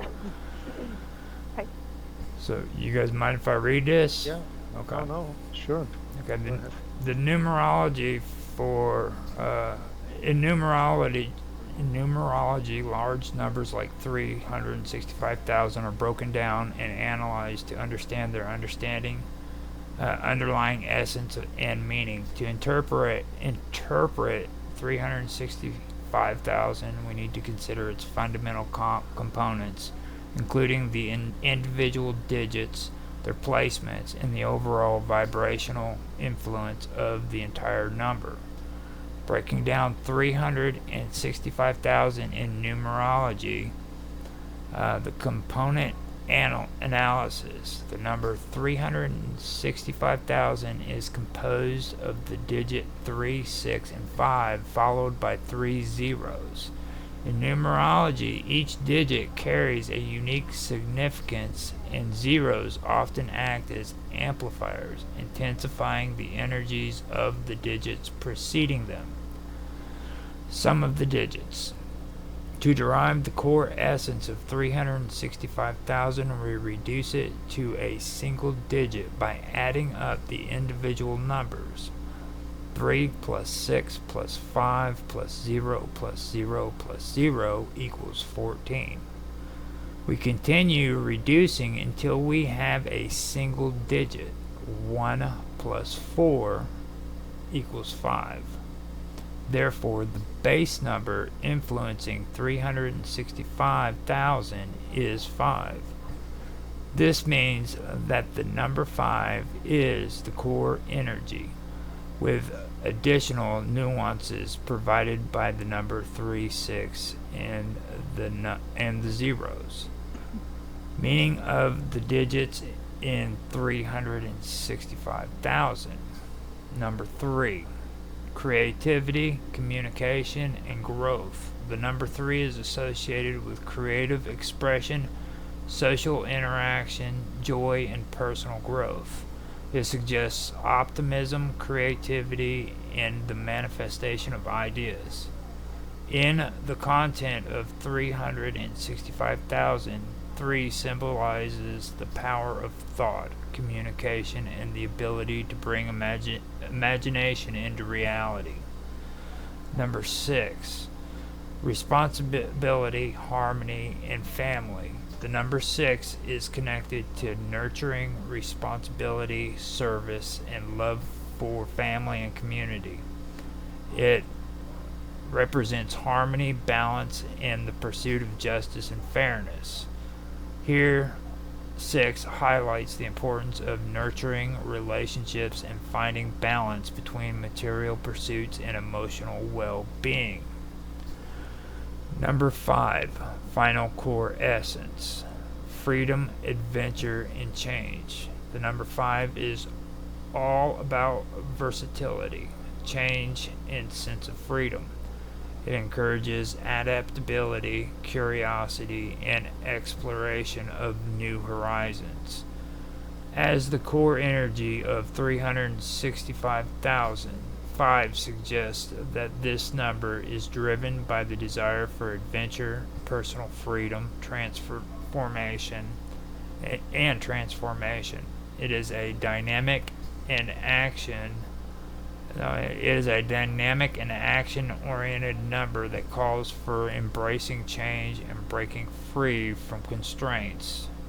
Now, the zeros, amplification, and infinite potential. 0 is numerologically represents wholesome in the presence of divine energies. When repeated as seen in 365, it acts as a powerful amplifier, magnifying the vibrations of the number it follows.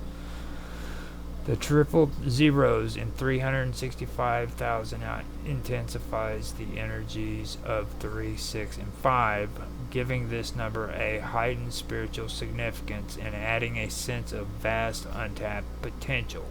Significance of 365,000 in numerology, emphasis on freedom and change.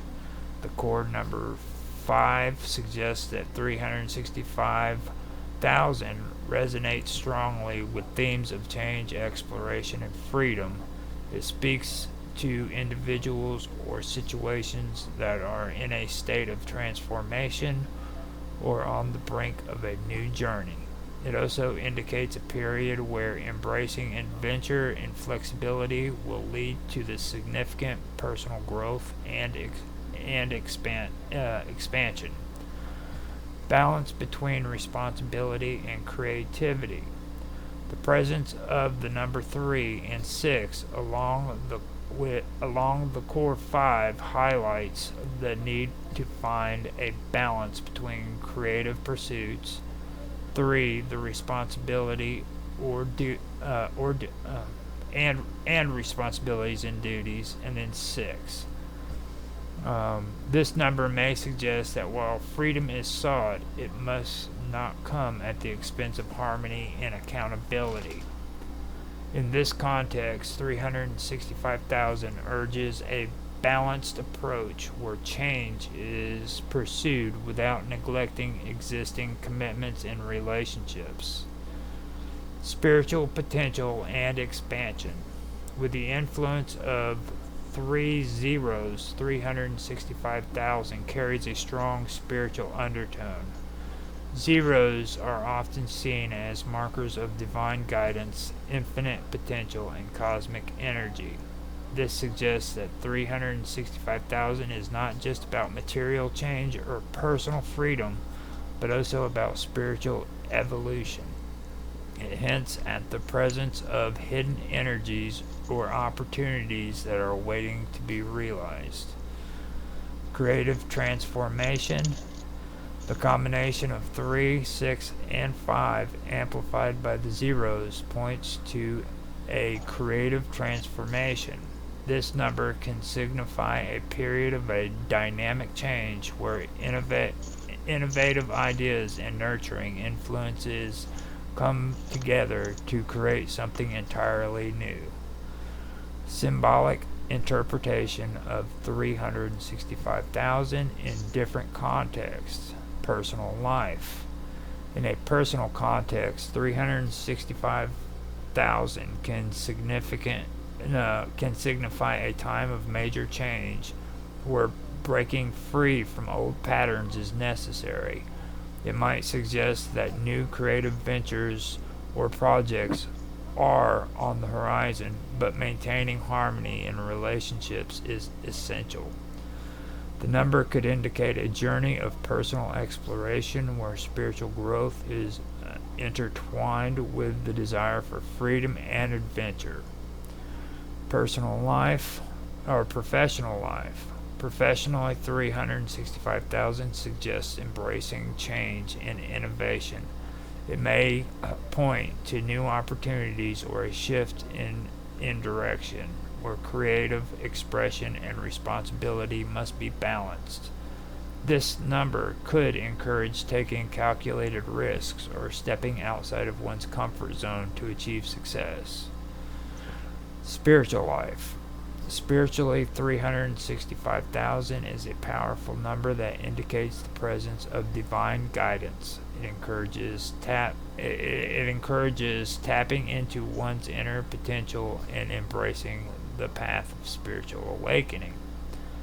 The repeating zeros suggest that there is a vast untapped energy within that can be accessed through meditation, introspection, or other spiritual practices.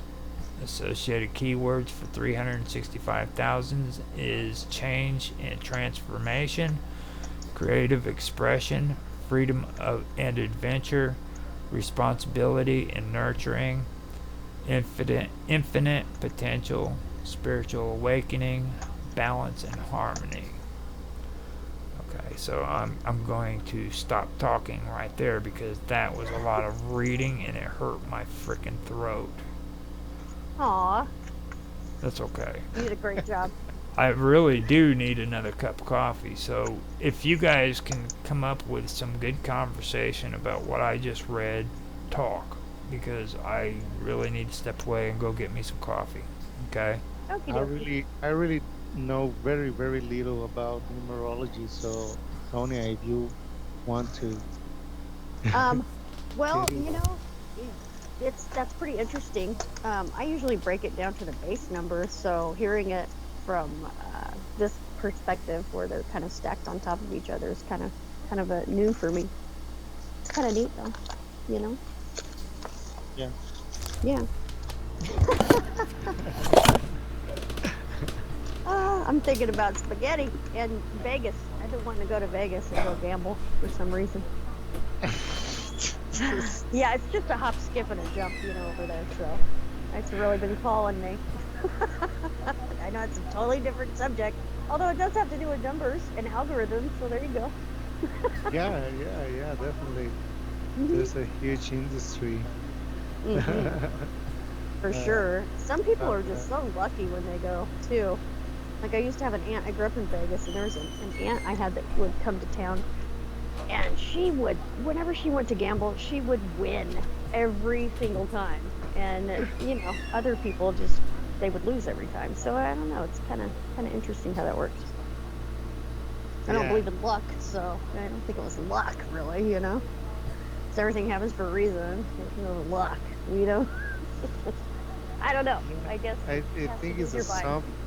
a sum of different things all together, Yeah, right? that's It's what I very thought. complex. Yeah, Mhm. I'm sure. Yeah, complex, it does. but it manifests very easily in this Right. realm. It's in great. this realm. That's the key word, in this realm. There you go. Yeah. Totally. Totally. So you're in a jungle, you said, over there? Well, basically, I'm near. I'm close to the town here, so to the main the Central Valley in Costa Rica. But I live to the north near the volcano, the Barba volcano.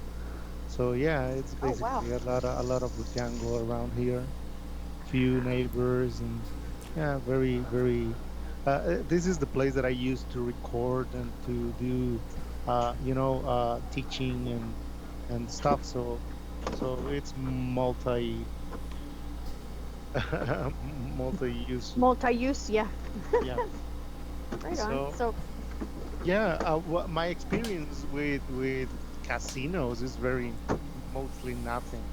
When we were students, like 20 years ago, we used to go to this new casino in town because they have this really good and cheap burger.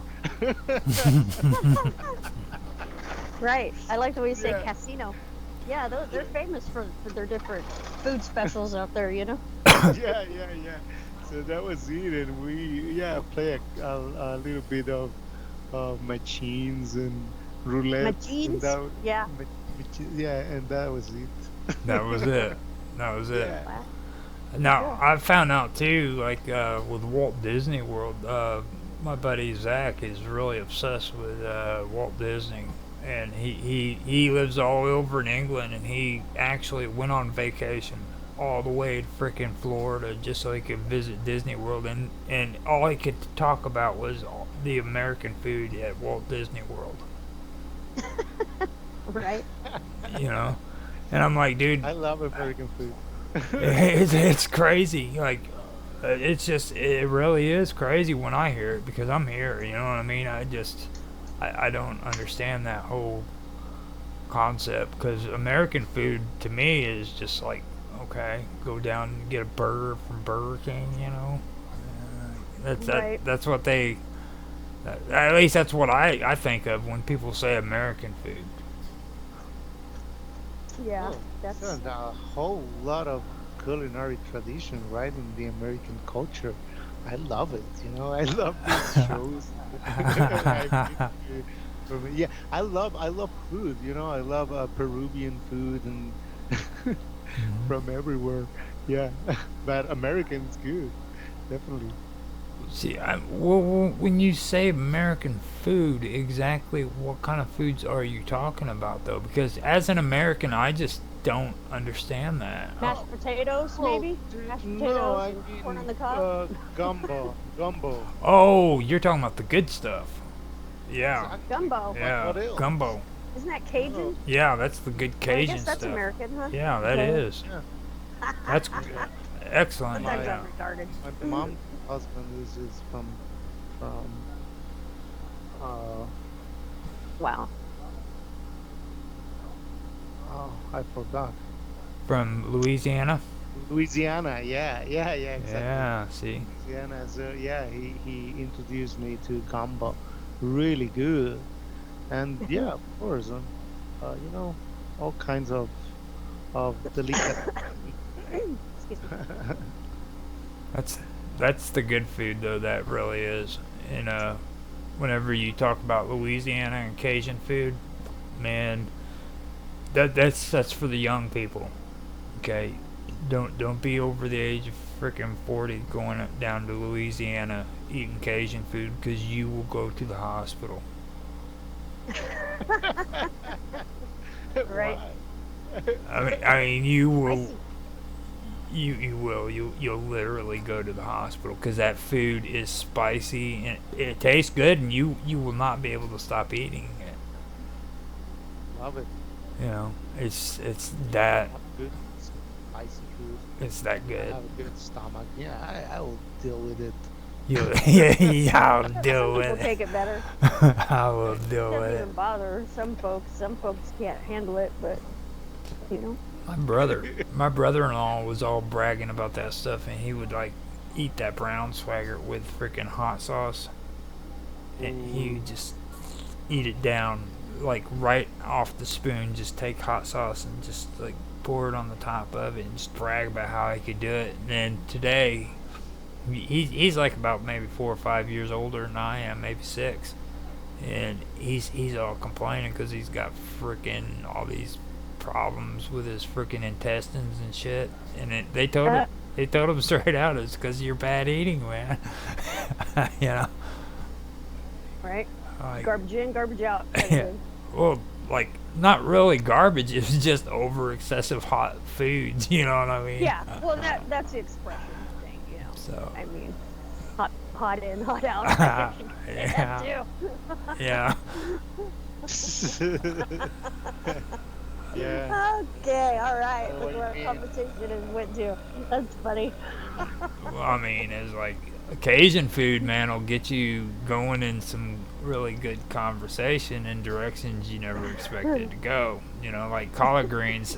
Now, when you're talking about food, like Cajun food, have you heard about collard greens and stuff of that nature? Within the back, What? they're called collard greens. Collard greens? Mm-hmm. Collard greens, collard greens. Oh yeah, yeah. Yeah. Well, that's interesting stuff too. I never even thought about that. I guess that would be American food, and like the good stuff, you know, because Okra, okra. That's basically what it is. Yeah. And that's mashed potatoes. gumbo. Gumbo. A good gumbo is supposed to have okra in it, isn't it? I don't know. Okra. I don't think I've ever even tried gumbo. I should totally try it after hearing you guys talk about it. Yeah, it's really good stuff. Okay, who wants to talk about geomancy? Now, Mm. I have wizard background. I was a wizard in like a past life or two or whatever. So no, I could say that geomancy off the top of my head Er- is using the location to assist in whatever it is you're trying to do. Basically, using the unseen about the location or the energy vortexes or energy flow of the planet or whatever. Earth. Earth divination is literally what geomancy translates to. Oh, divination? I don't know. Explain that. Earth divination is literally what geomancy translates to. Wow. Okay. It's pretty cool. Like that's pretty cut and dry. You know what I'm saying? Interesting. How is that done? Yeah. It's like how to reading the natural process of the earth or something like that, or to connect with the intelligence of the earth. Yeah, That's what I hope the AI can be able to do in some point, and that will bring some type of security for us. You know, that the AI contact the intelligence of the earth, and you know they blend together into one entity with the wisdom Wow. of the earth. Mhm. I hope so. I don't know. That's what I was. I'm just imagining things, right? No, man. Yeah. This is the reason why I said this is where you need to be, man. Because like a lot of the things that me and you get into conversations about is stuff that I actually talk about on Into the Abyss. Like when I was telling you that if you want to talk about forbidden, secretive, esoteric stuff, this is where you need to be. This is what I was talking about. Like you talk about this stuff with me all the time. You see what I mean? Well, yeah. Well, the thing with esoteric, well, I don't know much about it, but you know, is that there are certain levels of knowledge in the esoteric field that it's only can only be understood by someone who walked a path before. Mm-hmm. Yeah, who has that background kind of thing. Exactly. Yeah. Sorry about my English. Yeah, no, that's You're- totally fine. That's refreshing, Yeah. actually. It's sweet. It's sweet and fine as butter, dude. Like, Wow, sounds like you got a crush, Rod. I do kind of. I can't talk too much about it because it kind of makes him feel uncomfortable. Like he's Well, got, he's probably used to compliments, I'm sure, huh? but not from a man, dude. I mean, Oh, yeah. Well, you're just breaking down the, breaking breaking down down the the barriers, barriers. man. Uh-huh. Yeah, I'm, Pioneer. Pioneer, Roger. that's right. Doing The your part. that made me cough. I think so.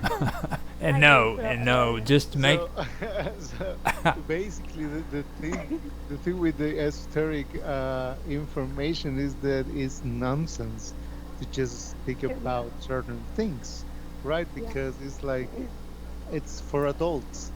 Yeah. Or the learned. It's for the learned. the Yeah, learned. yeah, Yeah. that's One person can see nothing, whereas there's tons of stuff there, for the other person.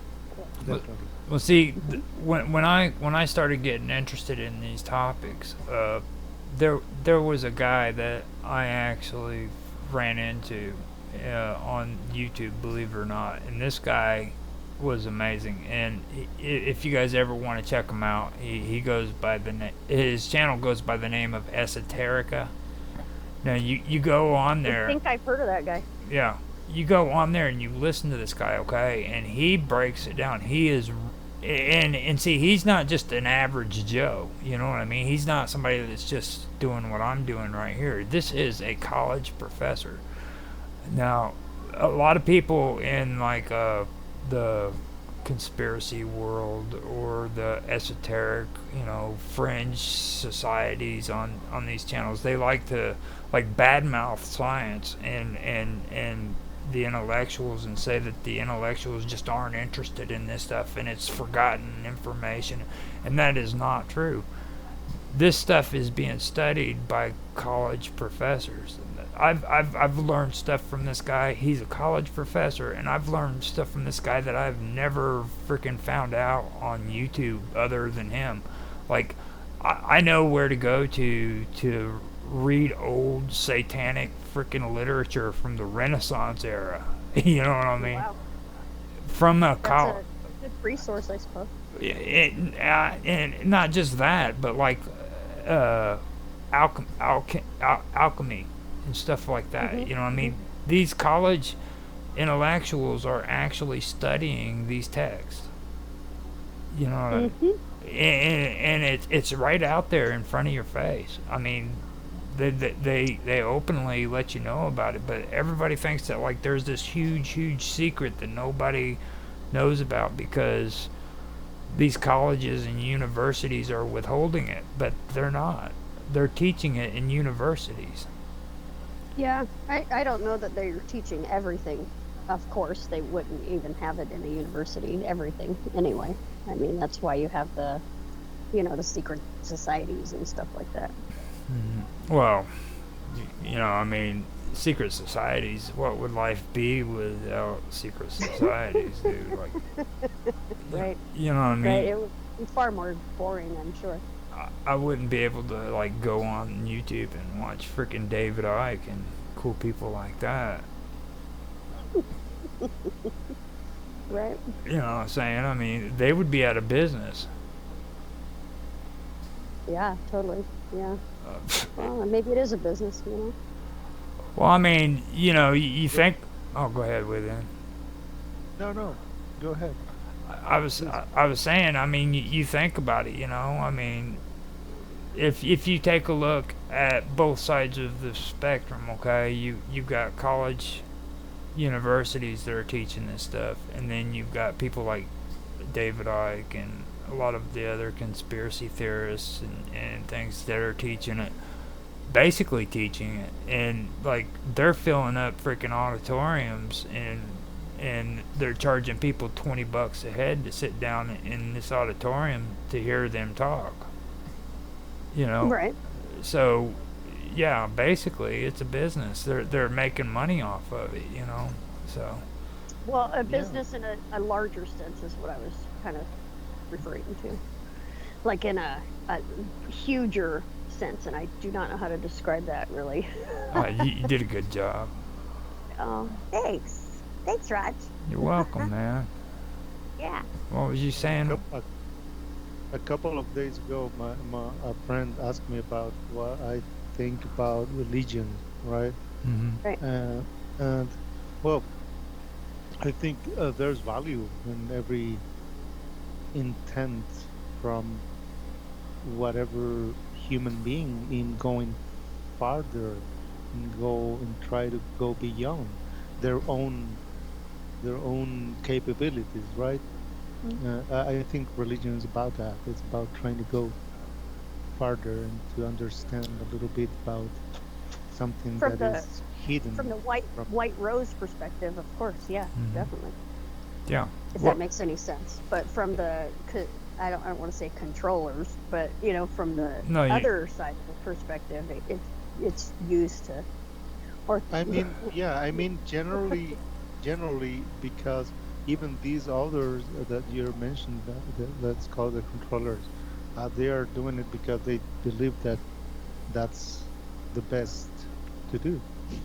Well, right, right. That's the think. best Maybe to be maybe done. they grew up that way or and whatever. Yeah. and and they have very good reasons in their heads, right? That's what I said at the very beginning, that we are all hallucinating, and we are trying to convince the other that my hallucination is the right one, Right, right. That's right? very interesting. Yeah, so yeah. so it doesn't You can't go matter if around giving yeah, babies shotguns, though. You just can't do it, really. Even they probably aren't strong enough to pull the trigger, but still, they're all it's like, what is this big thing doing in my lap? You know, kind of thing. If that makes, I know it's a little kind of out from the side, but you know, it's like giving babies chainsaws. You just don't give babies chainsaws. You don't do that. And She. I'm sure that's part of their perspective. And I don't want to say controllers because they ain't controlling anything that I know about. But She's you know, used that or reference they're a few times. For some reason, like she talks about yeah. handing babies freaking chainsaws and shotguns. So don't Do I didn't know don't that. don't Thank you. Maybe I never don't thought don't, to. don't get disturbed by that within the vacuum. She just does it. Well, you know, yeah. it looks No, like what I you know, you know what I mean, Yeah, right? I know exactly what you mean, but just I had to like get kind of give them the soft touch. You know what I'm saying? Vacuum. You know what I mean, right? Right, Latino vacuum. sorry, sorry. I mean, I don't no disrespect intended, but seriously, though, it's like you can't really. Okay, you can't really give a baby a fire like a sparkler. You don't want to because they could set some stuff on fire and not even know they're doing it, kind of thing. You know, Yeah. that's yeah, where that's the right. knowledge thing we were talking about. Yeah, exactly. Now, Yeah, that's what I yeah. was getting ready to say. Like, okay, when you're talking about controllers and you're talking about things, that's the thing that you have to think about when it comes to what's actually just been discussed. Okay, now these fallen angels, they I imparted think the shrooms are kicking in. that they imparted forbidden knowledge onto humans. Oh, Okay, and that's why you have all this wisdom and you're able to build these machines and you're able to build these weapons and you're able to get on the internet and right, explore the internet. It's because right, these fallen angels gave you something that God did not want you to have, according to right. these writings. Well, from where I'm standing, they're from the ethers. They're coming in and inhabiting or whatever you want to call it, using people that are here, facilitating with the hologram kind of thing. They're using them to do what they want to do anyway. But they can't because they didn't have like a body to work through. But apparently, if there's people, I'm not really saying this right. So basically they're Are you working. Go ahead. Yeah. are you trying to to describe an interdimensional interaction, right? Yeah. Yeah. Like Absolutely. Yeah. they are in another field, Hmm. another frequency, and they interact through avatars probably or something like Right. that. Thank That's what you're you. trying Yes. to describe, right? Absolutely. Okay. Absolutely. Yeah. And they're I mean they're using avatars, people, and so they're uh, yeah. I mean, I my point went blank. So That's it pretty was much. sounding good, We'll so stop right there. it, It would have it, went somewhere, it But sounded good. It just if too bad you lost your memory because like freaking that was actually sounding pretty oh, good. it'll come back. It's Yeah. just one of those things where it's like I had to be slowed down for now or something for whatever reason, kind of thing. But It see, happens every now and again. And plus, I just took some mushrooms, so I think that makes a little bit of a difference. Just for, a little bit, not a whole lot. Not a whole lot. Just enough to, like a microdose or whatever. A micro, yeah, Yeah. now great. with what was being discussed though is you got to also remember the controller thing that you were talking about, and this story out of the Book of Enoch is talking about is these angels are rebelling against God, who doesn't want you to have this knowledge. So you're I don't What know. what Is that what it says? yes. what what I find really interesting about these aliens and these super gods races with super technology is that the guys need a little inner work, right? Like they're fucking stressed out, Hmm. right? They want to control and they want these and that and make empires. Man, just fuck, Yeah. just just Chill. smoke a fucking joint and Just chill. relax. Yeah. You know, Take a that's fucking my step message back, for bro. the controllers. You know. Yeah. Take a Yeah. chill pill, brah. Okay. Jeez. Come on. Jeez. You I know. get to Come paradise. on. What- You get to Come paradise. on. You get to this planet. It's perfect. Right. Nature. We can Right. breathe everything. Chill out. Chill. Yeah. Let it fucking roll for a little bit. Exactly. Jeez. I think it's happening already with Yeah. all these new tools and everything, right? So Right. Well, you it's gotta figure exciting. It's exciting. they have all these tools already, right? Okay. So in that scenario, they have all the tools, and they just introduce them as they see fit for whatever plan they have going on. In order to do whatever they're doing to humanity, basically, to like the Mhm. collective. I always look at it from a like an ant farm perspective, like an overview. If the planet was just like an ant farm, what are you going to do with these ants over here? What are you going to do with these ants over here? What's the final outcome? What's the goal? It's like they're strategics, like they're strategizers, kind of thing. Mhm. Now, since you guys have opened up the topic on that, I'll continue with like the whole thing of geomancy. Okay. Okay, so Yeah. I already said that it translates out to earth divination, and the term was Yeah. originally used to mean methods of divination that interpret geographic features, markings on the grounds, or the patterns formed by soil, rocks, or sand. Its definitions has expanded over time to include any spiritual, metaphysical, or pseudo-scientific practice that is related to the earth. In recent times, the term has been applied to a widespread or wide range of other occult and fringe activities, including earth mysteries and the introduction of ley lines and biology. Now, integration of geomancy in biology. It's Baubiologie.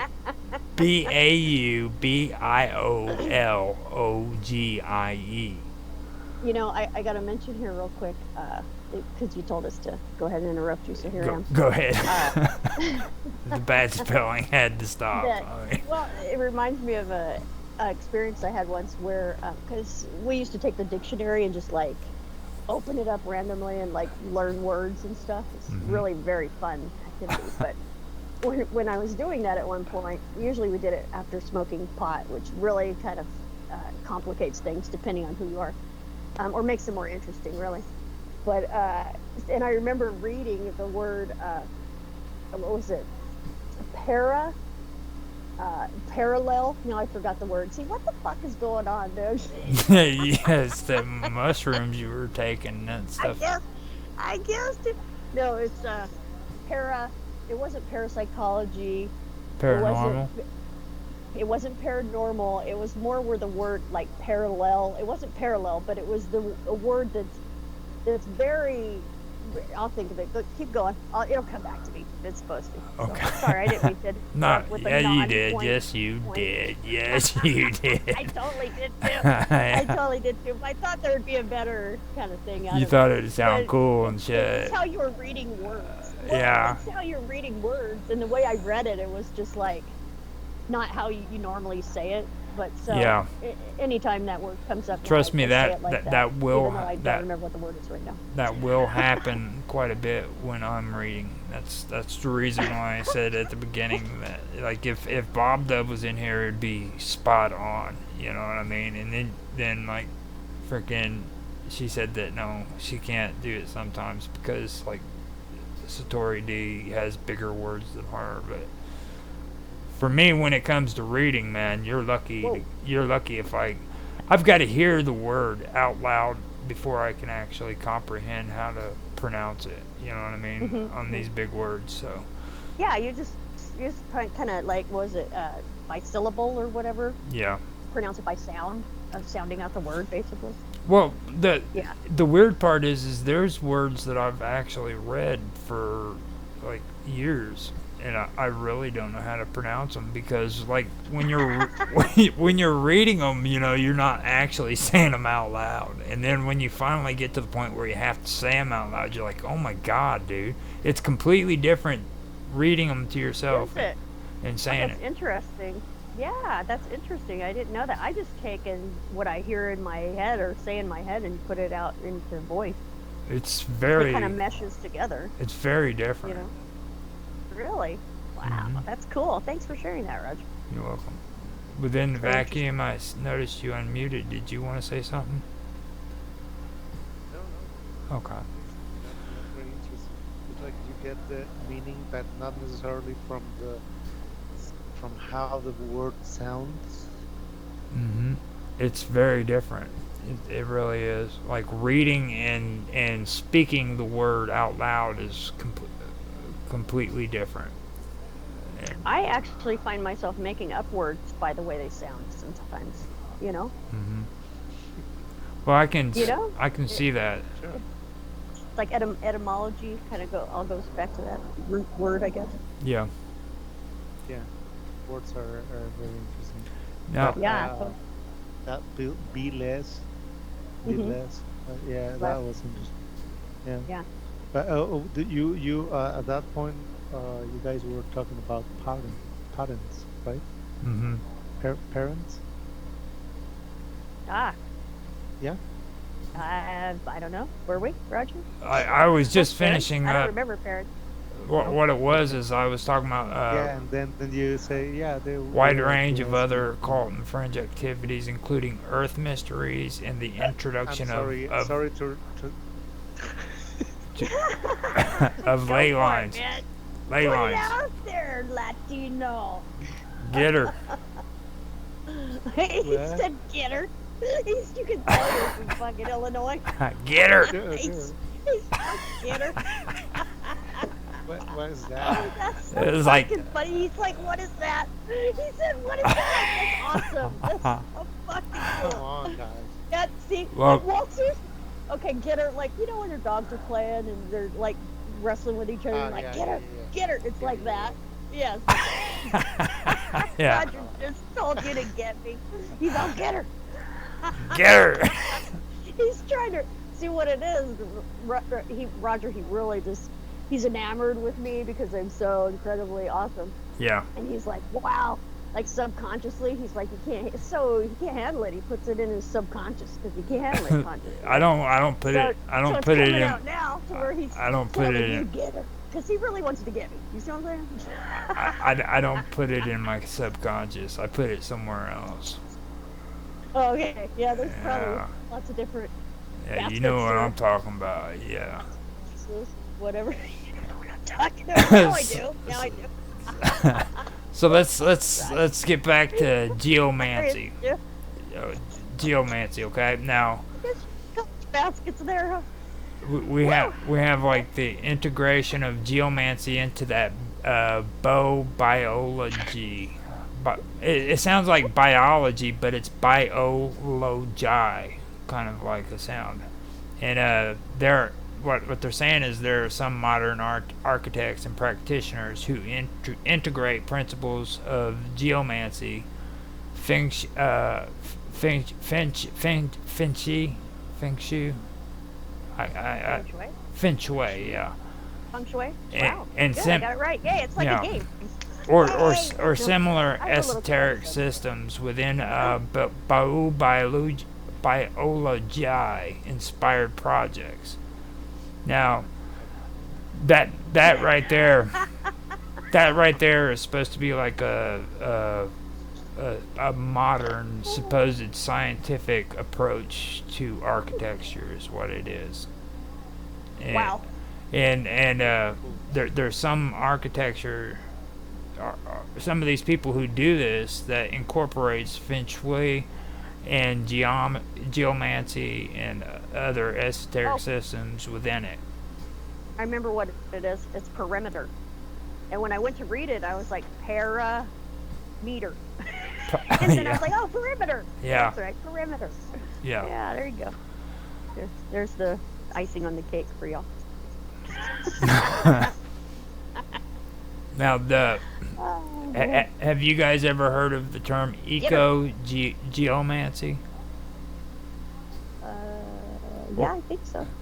or environmental energy management? Oh, yeah. Yeah. That's like that one place they have that's a NGO or whatever. No, environmental energy management. Yeah, that one place that is like the environment place. It's an NGO. It's an acronym. I forget what the name of it is, but yeah, sorry. EEM, and then you have EGO, I believe, is what you're talking about. Yeah. Yeah, that one establishment place. These are organizations that are incorporating this. EPA. That's No, it. not EPA, the Environmental Protection well, Agency. the Environmental Protection Agency actually Yeah. has something to do with a lot of this, in my opinion. Now, I haven't done enough research into it, but that's kind of what it falls into. Where, Yeah. and don't get me wrong, it's okay to protect the environment and everything, but Yeah, if in fact that's what you're doing. you know, but I do. I do. but they're also incorporating like esoteric stuff like feng shui and geomancy and things of that nature into it too, and that's something that I did find out that's going on. And then And, go ahead. about that, it's very interesting when you make a comparison. Uh, Oh my God. Excuse me. I'm so sorry. I'm gonna have to turn my microphone off. Yeah, you probably better. That was horrible, dude. Really? I thought it was pretty good. I thought it was kind of pricey than the next one. That scared the shit out of me, dude. Did it? Yeah, it Really? was loud. It was like a big old freaking dinosaur Really? growling at me and shit. Oh, really? Okay. All right. Sorry about that. Okay. No, what was you saying within the vacuum? it's interesting when you look at the European architecture, or you look at the Native American architecture, Mm-hmm. Mexican, Aztec Empire, and it's very different approach in certain aspects and similar in other, right? Mm-hmm. And how they try to align with certain constellations and all of that is interesting because maybe there's a connection there, but I don't know. I think that mm, I actually thought the same thing when it came to lore about the Wendigos. Okay, and I found out a lot of things about the witches, Wendigo. I can speak on that. about the witches the and how the actual Wendigo, you know what I mean, how they're created and stuff. And there's like good magic in the Native Americans, and then there's bad magic, and you can usually tell by these shamans if they're good or if they're bad by the way they have their doors aligned. Like if their front doors face like the north, I believe it is, Really? or if That's it's like the interesting. east or the if the doors face a certain direction on their structures, it would show if they were good or if they were evil. But that's Hmm. something I did hear What about. if that's what if that's all like the rent money that you had just to rent this one apartment and it was facing the wrong way? What No, would you do then? this is a tradition that goes way back. Like Right? this is the way they've always done it. And the Wendigo is actually a pretty interesting story because it resonates off of like with the Native Americans, the worst epitome of evil that they could think of is has to do with cannibalism. Okay.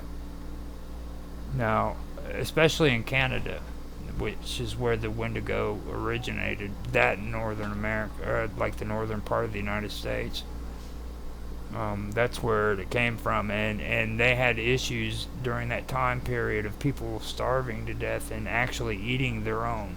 You know what I mean? At least that's the way You they mean like McDonald's? well, yeah, Hard times, yeah. hard times, and Roger's all yeah. what I find Seriously. fascinating is to look at these politicians and people with certain level of authority with these ancient traumas running their lives, Mm-hmm. and they are Wow. acting like they have to survive all the time when they have enough, right? Mhm. Uh, it's That's like, where the chill comes in, yeah. yeah, it already happens. Like, get over it. Come on, They need some healing. They just need a hug. humanity, do it. Well, Yeah, let's do it, bruh. Yeah. well, you guys Yeah, have high five. you guys have been kind of tippy toeing on this, so I'm gonna bring it up. What are your thoughts on energy mapping? What is that? Energy of the earth, you mean? Biologists use energy mapping techniques similar to what those are in geomancy to identify uh, Like sonar? to mitigate Well, sources of geopathic stress, areas of disturbing earth energy. You know what I mean? Is what the geomancies would say. Just right. in a building. You know what I mean? Yeah, Um, well, have you ever researched why all the slaughterhouses are built on ley lines Well, ley or lines tunnel is what systems? we'll get into here, but this is also for me, what I have an issue with is like a lot of these scientific methods that they like to refer to it as. Mm. They turn around and they say that they're using scientific tools for detecting electromagnetic fields or radiation and Right. stuff like that. Whereas, they're not geomancy, because geomancy they identify with like the spirit of the earth and shit like that. Well, for me personally, I feel like back when geomancy started up and when it's going, and don't get me wrong, it's still happening today, but back when it first started, they wouldn't understand what radiation was. So to them, freaking radiation would be freaking something spiritual. It would be something invisible that was making people sick. You know what I mean? Right. Kind of like today, Exactly. But still exists. but people try to differentiate it. Like, there's a big difference. Right. Systems are set up to distract from that You particular know, thing. like From electromagnetic. ignorance. Right. Ignorance, basically. Right. Yeah. What was that? Ignorance. The system extract from ignorance. Exactly. Oh, yes. like today they call them electromagnetic fields. You know what I mean? Like an aura. Whereas Hey, back in the day that's it how my wasn't that. next, What would yeah, you go? What'd you say? I yeah, meant that's the name of my next album. Yeah, Energy Field. What? the You do energy. music? That, Hell yeah, yeah, yeah, dude. I'm a What musician. do you I'm a play, musician. man? Dude, what do you Play, play, dude? I play guitar and Guitar? yeah, Oh, and shit. I See, love I guitar. Oh, sing. shit. I love to Really? sing yeah. and Oh, produce and to mix oh, and all kinds of that is so things. cool. Do you have like a website with some of your stuff you've done or? I've been. Yeah, I have a link tree with all these Okay. our own minds also as within the vacuum. Mhm. Oh, I got a Are you mind. on Yes. minds? Yeah, I'll have to Yeah, friend you. yeah, Yeah, of course. sweet. Yeah, check that out. That's awesome. Yeah, I love yeah, that. it's coming. Great. It's called Energy Field, and it's really funny because recently I've been learning about these in well this doctor from Mexico, Dr. Jacobo Greenberg. Have you heard about Okay. him?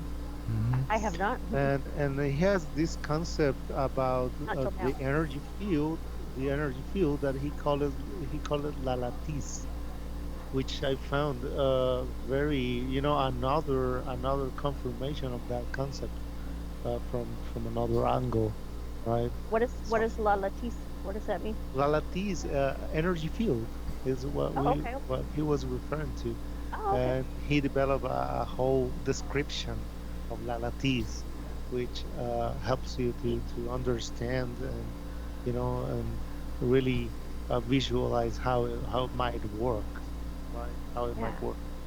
Yeah. Cool. Sorry, I didn't mean to take the conversation a different way or whatever, Roger. I mean, No, I guess you I guys, did, you guys obviously, are. because it just comes He's talking. naturally.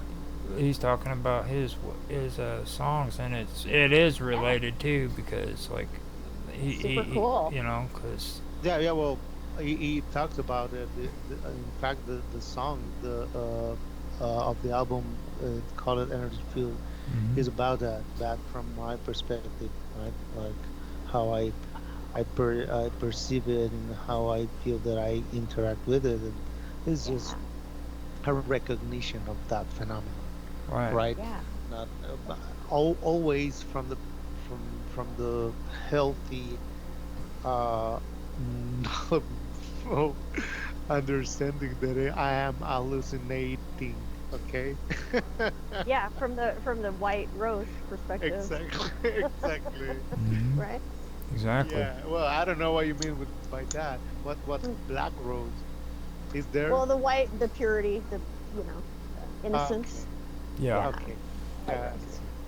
Now, with that too, like with geomancy, they used to locate underground water veins, you know what I mean, or energy lines, and that makes me think of the tuning forks that people used to always say that could help find water, and things of that Hmm. nature, old tools like that.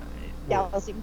Hmm. dowsing, yeah, and then like energy lines, okay, uh, electrical magnetic fields and energy lines. I mean, come on, Yeah. dude. Did you know that uh, what comes to mind now is the if you have running water in the underneath the ground and you build your house upon that, you will be sick the entire time. That it does something to the human, I guess, electromagnetic aura that is disharmonious because it it will make you sick if you're on top of a place where there's running water underneath. Isn't that interesting? Mhm.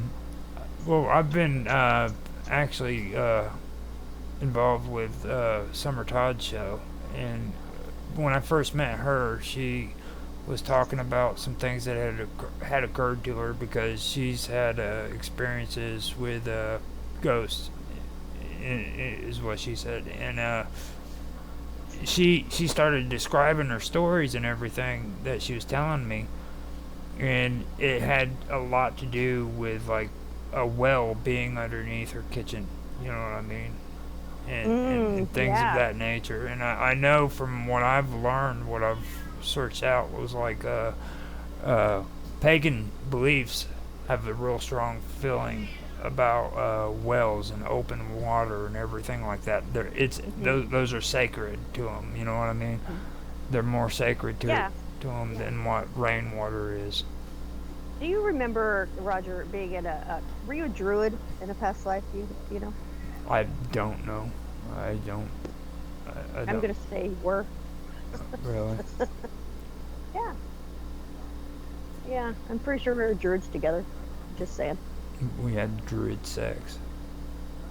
Oh, should, Well, I don't know if we were like male or female. I'll have to look into that and I'll get back to you on that. I can't believe I just said that out loud. I'm like, I know, dude, right, right.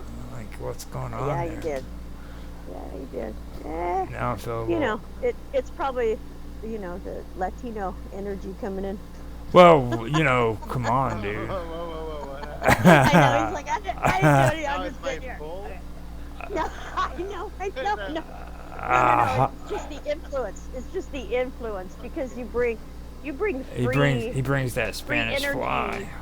You bring free positivity. Like it's like you're a fiesta energy wherever you You go. know, Okay. a fiesta, Do you feel Yeah. a like Yeah. that? You Yeah. smorgasbord have of that energy. love. Yeah. It's- Yeah. Absolutely. Very positive. Yeah, he is. He actually, since I've known within the vacuum, he's probably one of the most positive people I've met.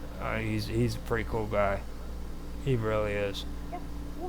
Yeah. Well, that's what why you want to fall off your chair every time because it's like No, it's his very voice, dude. unique being. It's his Well, voice. He's got this. as we've learned with Jeffy, your voice doesn't Listen, always listen match to his what's music. like. Listen to his music whenever you get a Oh, chance, I will. okay? And I'll Absolutely. tell you right now, he has got an excellent voice.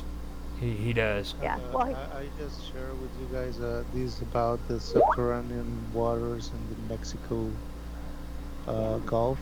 My brother went there a couple of weeks ago, actually, and yeah, he described the energy was amazing. So check it out. Yeah, that you were talking about that, right, Robert? Yeah. Roger? Yeah. Yes. yeah, Robert. I'm sorry to tell you, Robert, man. Sorry.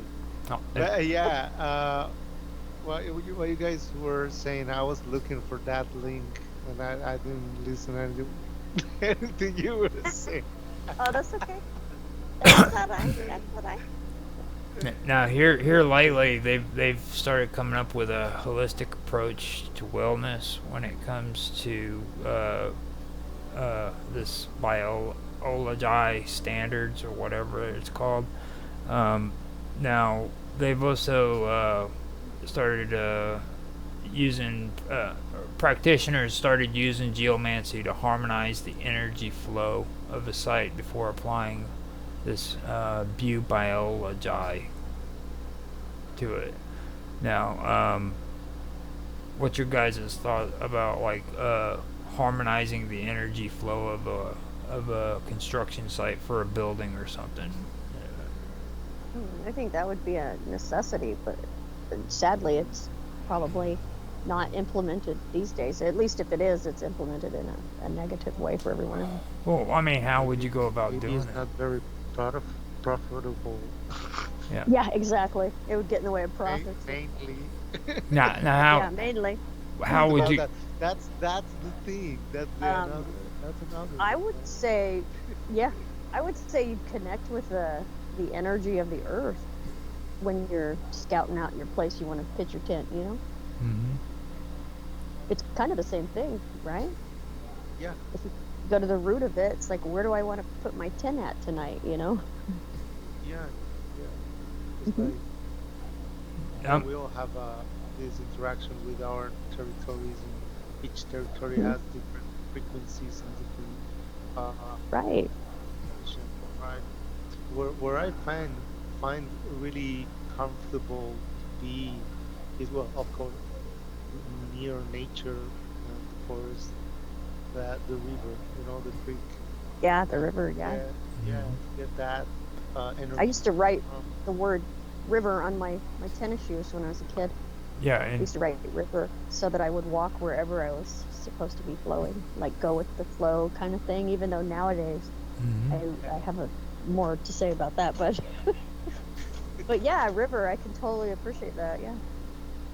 no, see Yeah, that's one thing with you within the vacuum that I noticed too, because like you talk about taking nature walks and stuff of that nature, and Mm. that um, getting and, connected with nature and stuff of that's yeah, something that really sticks out to me when I read that harmonizing energy flow. See, that sounds Yeah. so cool. It really Yeah. does. the It's cool. smell in the forest, and all the mycelium, Hmm. the frequency in the water, these pure waters. Kind of like in that movie Avatar. Oh yeah, yeah, definitely. You can Hmm. feel it. And as this is new land, relatively new land, it's like the continent. This is just a little piece that unites the both great masses of the south and north continental mass, right? So it's really funny because it's like you're in the middle of the vortex structure, right? So whenever you want to come down here, guys, we're welcoming you Oh, anytime. that'd be great. Man, if I had the Yeah. money, I'd be there tomorrow, dude. I mean, Right, just right. I just go pick you up first, Roger, and we would head out. I would, because I mean, it's like freaking. I've heard so Dude, much about that region. I've heard that it's beautiful as hell. dude, we should totally do that. We should totally look and see how much it costs and just do it. I mean, I and we just spend I our just money on don't want to whatever get anyway. I just don't want to get arrested by the policio. No, you can't. You just have to manifest. Don't manifest that bed. Like just have the deal. Like we're going to check it out, and that's what we're doing. Oh, the police here is Dude, that'd be so fun. is very gentle. We don't have an army, so that's the first thing you feel, that if Yeah, you're not even with aware a of that, regular. Yeah. yeah, if you're not aware of that, you maybe think like, what's going on here? How Hmm. this is the feeling? It's You like, got to meet where there- it's at. Meet people where they're at Yeah, anyway. but see, you guys are overlooking one small fact. Though you have to travel What? through Mexico to get there. oh That would be an yeah, adventure, Don't you have to? You have to travel through right? Mexico to get there, right? You still got to meet people well, where they're at. Everybody has a spirit or they don't, kind of It's thing. Costa Rica, right? that might be a little bit dangerous, Roger. Yeah. It's better to take direct plane to San Jose. Yeah. Okay. Yeah. Let's You got to think be I would airplanes. recommend more. that for you. See, I'm thinking driving and shit, and you guys like, hold up, you don't need to be on the freaking road in the middle. Right. Yeah. Uh, Thank you for Or watching out for me, dude. I appreciate that. yeah, right. I keep forgetting He's who got I a point. am. You know what I'm saying? Like, you guys are telling me I need to like not project that shit. Listen to who you're talking to, okay? Like, I would get in a car, end up in Mexico, Right, and do something right, right, stupid. right. Okay, you. Yeah. Well, you can change that shit, dude. Yeah, Take right. that autopilot switch and just disconnect it or something. I don't even think it's autopilot. You know what I'm saying? I think it's like freaking just this thing that just happens. I Probably the think frequencies they put out in my brother fucking did cell it. phones. My brother did it from New Mexico with his friend Josh. Like that was like 2000. I don't know, 2000 maybe. And the problem was the corrupt police. Like Hmm. just bring a bunch of dollar bills, man, and you Yeah, have to spend it on the way. That's it. yeah. Or you just get in a Basically, bind, throw it up in the air, and that's just the run. raw reality of Yeah, that traveling. I know. That was the lesson Unfortunately, that my brother bring to me. Man, just right? because they will wait for you, and wait for you to go to the ATM if necessary, right? Yeah, yeah, Mm-hmm. to So be just bring it compensated. and make it faster. Yeah, Bring the dollar, exactly. man. Bring the Like dollar. when you go to Vegas. It's like when you go to Vegas, you always got to have the quarters in your pocket just in case, you know? Mm-hmm. Something like Ah, that. Yeah. So, yeah. And Well, that's finishing up totally possible. finishing up on sacred geometry. Okay, what Okay. what is your guys' take on sacred geometry as a whole? From everything you've ever heard about it and learned about it, what's your whole deal on the whole sacred geometry thing? Because that's basically what we've been going over in this part is sacred geometry. well, as far as sacred geometry goes, that kind of, uh, I've changed my view on that over the years. Of course, I'm always open to everything, but it seems to me like the matrix or hologram itself is made of the sacred geometry. That's like kind of the signature of it, Mm-hmm. right? Right. As opposed to God or something that's organic or natural kind of thing. Right. All these words have been corrupted, so What about you within the vacuum? Interesting. This is really interesting because, mhm. yeah, what I find in sacred geometry is that my own observation of nature and following the patterns, right, of the plants and different uh, organisms, and you find these three movements, right? It appears, it emerge, it makes a little movement of displacement. It's like a description of an exploration of whatever, it might be a beat, and it emerge and displays and then rotates, like to check out the surroundings of the new environment, and that's how it creates, a flower, or creates whatever you Oh want. yeah. It's like, right, and that is amazing because it's like reverse engineer of of whatever reality is made of, right? Right. Yeah, And we can that's cool. follow, yeah, and we can follow that path and find maybe that other part beyond the matrix that you are not describing but mentioning. Mm-hmm. Right. Right, Right. right. Now Yeah. that brings us into the the part that I thought maybe Mark Edworthy would be in here talking about, because I know how he is about stuff like this. This drives him nuts. But ley lines, okay? Now, you guys know about ley lines, right? Leyland lines. Yeah, Those are the major lines that go across the earth that energy is funneled Uh, into. yeah. Ley lines are like in ancient, yeah, they I connect the various points of geographic and historical significance, such as ancient monuments, natural landscapes, and other landmarks. The idea of ley lines suggests that these locations are linked by invisible energy pathways that crisscross the Earth, often seen as a blend of mythology, mysticism, and speculative science. Ley lines are thought to channel earth energies, serving as conduits of spiritual power or as indicators of ancient human knowledge about the landscape. Now, the original concept, the term ley line, was first coined in 1921 by British amateur archaeologist Alfred Wilkins in his book The Old Straight Track. Watkins observed that many prehistoric sites in the English countryside, such as stone circles, Hmm. burial mounds, and hill fronts, seemed to be aligned along straight paths or lays. He theorized that these alignments represented ancient trackways or trade routes used for navigation. Over time, however, the ley lines theory expanded beyond Watkins' ideas and took on more mystical connotations. Now the theory, uh,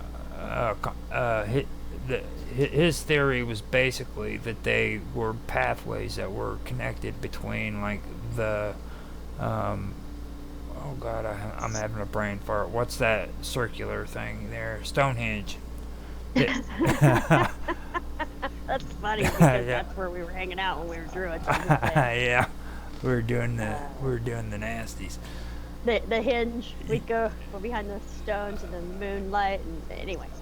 Go ahead. But like there's different hinges too all around your England and Scotland and Ireland, and there's these paths with these ley lines on them where they go to them, and he theorized that what they did is they used these paths to mark how to get from one monument to another. And there's also, well, earlier before when I was talking about how English people are just surrounded by all this great shit and they don't even care about it, you know what I mean? Like they've got monoliths just sitting around.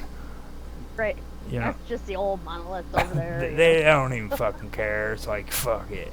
Yep. You know what I mean? It's already integrated. They already have it integrated, even subconsciously. Right. You know. You know, and they've got old King's highways that were freaking created off of freaking old ley lines that were set down, and that's what he was talking about with these trackways, and then eventually the theories evolved into ley lines where it was pathways that connected energy fields and energy sources and stuff of that nature. You know what I mean? According to what they're saying here. So, Is that Wikipedia, by the way? No, this No. is good stuff. Wikipedia actually, I mean, I ain't bad mouthing it because, like I've mentioned before, I've gotten. Well, they're good for some things, you know.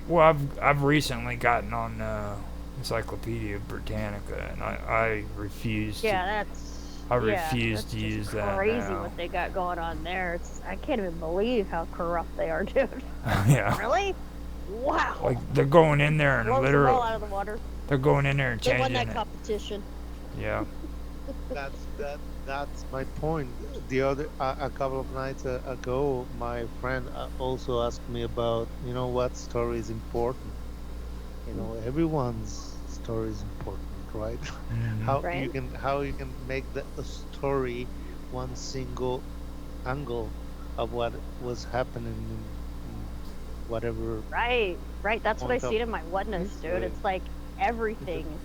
Doesn't make sense. Yeah. There's everything is just as important as the one thing, because it is the one thing kind of thing. If that makes any sense. Yeah. Yeah. Yeah, and that's my approach about secret geometry as well, because when you find that we are all interconnected by these patterns, uh, that gives us another perspective on our own function as biological entities in the earth, and Yeah. how we interact with that energy field, and what kind of information are we gathering? Are we gathering for the totality? Mhm. Yeah, it allows that- us to know ourselves in a certain respect. You know? Yes. Right. Mhm. Now these when it comes to the ley lines and the energy conduit thing, okay, in esoteric traditions, ley lines are considered like channels of energy, similar to like the concept of meridians in acupuncture. You It's know, interesting, yeah.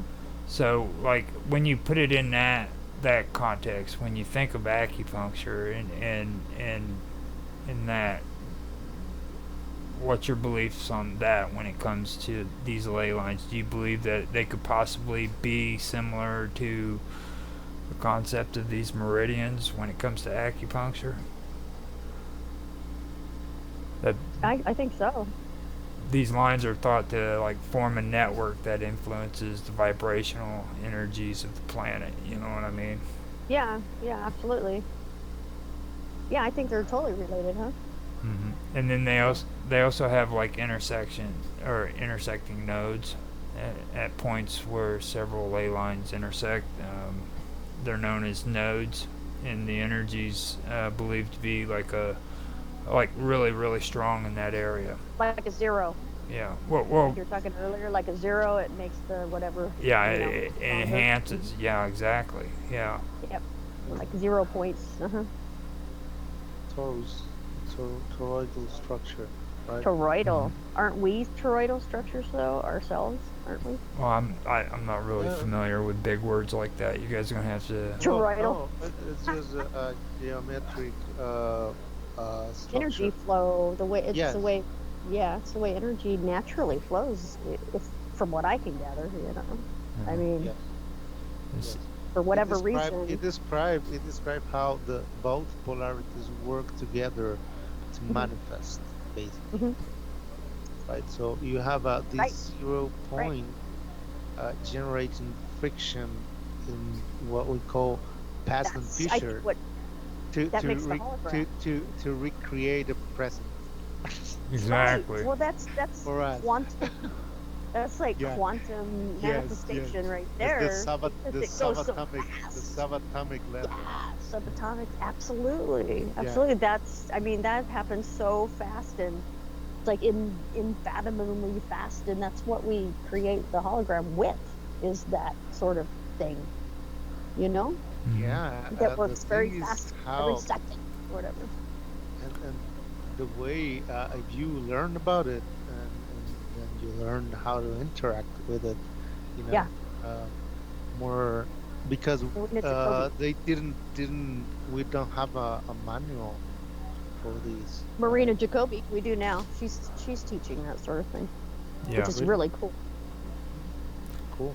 Now, Well, Fast- the thing with humans like us is that we are still healing, right, from trauma. Yes. Yeah. So it's a very, very complicated at this stage trying to teach this kind of thing in a single, like in a single manner. You have to Yeah. adapt to each individual. Exactly. It's a combination. Because- Almost yes, like because you're- the guy who we were talking earlier, the magician guy who can look at one thing and see a ton of things, and the other person sees nothing. You have to have a background. You have to Right. build it. It has to build. well, see, according to these ley lines, like these nodes, like they're believed to be particularly strong in these energy with this energy, okay, and like that's one of the things that they say where you can actually go to these nodes. Yep. And it would actually help heal you, and It would heal you instantly because You it know. breaks through all those built-up barriers that you would have. they believe that Right. like over time though throughout Cool. history, that's why we've had these megaliths and these notable structures and sacred springs, and and stuff like that. And they also connect it to like magnetism and the earth's energy and things that are right there, unique properties. Yeah, you gotta. For me, you have Yeah. to take into consideration the folks that got here first and already know about all this stuff, like the knowledge bearer guys, or they don't bear it, but the knowledge keeper guys, Mm-hmm. they already knew about all this stuff in the first place, so they could have set up whatever they wanted to set up in this like Monopoly game, or Risk, or whatever you want to call it, Yeah. to make it sway in whatever narrative they're trying to create. So that's why I just don't give too much credence to or so much because the history, who wrote that, who actually wrote it. It's like you got to kind of look inside yourself and into like the ethers and Mm-hmm. kind of see what's what and feel it out rather than listen to words from a book. Don't get me wrong, I love books. Books are great. Books actually have changed my life, so but Yes. it's just that's amazing. Yeah, like you're saying. there's a lot of fabricated stuff out there, so Now, do you want me to read out the list of some of these nodes on the ley lines? Because some of them are interesting, and it has, like earlier we were talking about Arizona, and said that you guys have some cool stuff in there too. So Sedona, I've had experiences there. yeah, okay. So you know about Sedona, Arizona? Sure, Okay. of course. But you want me to go ahead and read these off? I think it'd be interesting, sure. Okay, some of these are some of the locations. The St. Michael Line in England. This ley line stretches across southern England, connecting multiple sites dedicated to the Archangel Michael, including the prominent Glastonbury Tor, Avebury Stone Circle, and St. Michael's Mound. The alignment is believed to reflect the path of solar energy as it roughly traces the path of the sun during the spring and autumn equinox. The Apollo and Athena lines.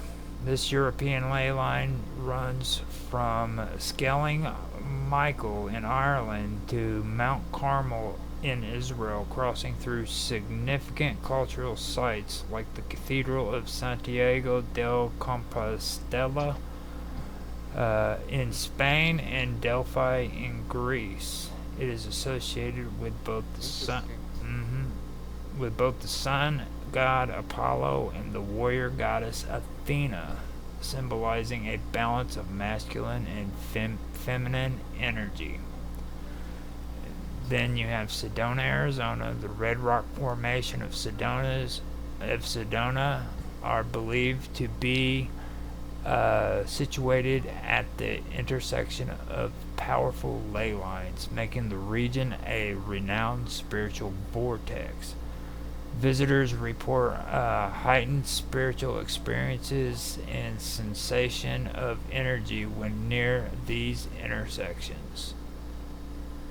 So, they say skepticism and controversy. The scientific community general regards ley lines as coincidental alignments rather than deliberate constructions or energy pathways. Critics argue that with so many natural and man-made features scattered across the landscape, it's statistically inevitable that some will align by chance. Moreover, the theory lacks empirical evidence, and measurements are alleged of alleged energy fields along ley lines have been inconsistent and inconclusive. But with me on that right there, that would make sense if it wasn't like monuments that were spiritual. You know what I mean? Like there are a lot of spiritual based landmarks that are on these lines. You know, I mean a lot of them. So that's something that these guys aren't taking into consideration. Like they're. Go ahead. There's probably an energy greed, right? And they knew about it. Yeah. The thing, the part that I still trying to figure out is how the natives on this side of the world knew about it. Like, I think they observe. They just pay attention to their surroundings in order to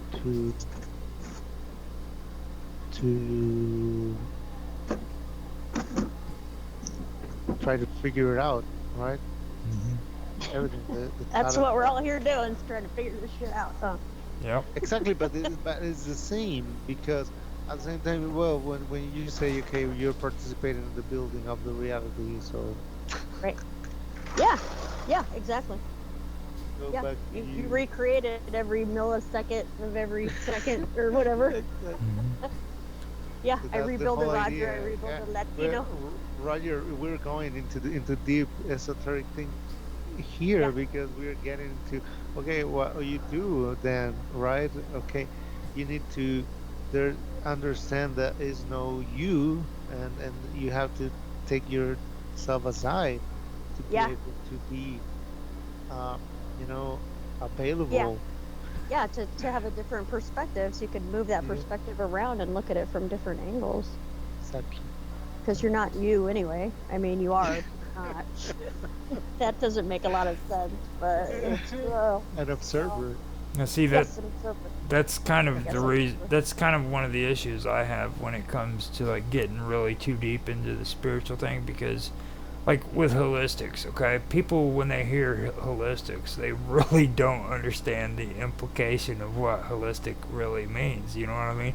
Like they're not about like the individual. It's about freaking the community and it's about freaking bettering the whole. You know what I mean?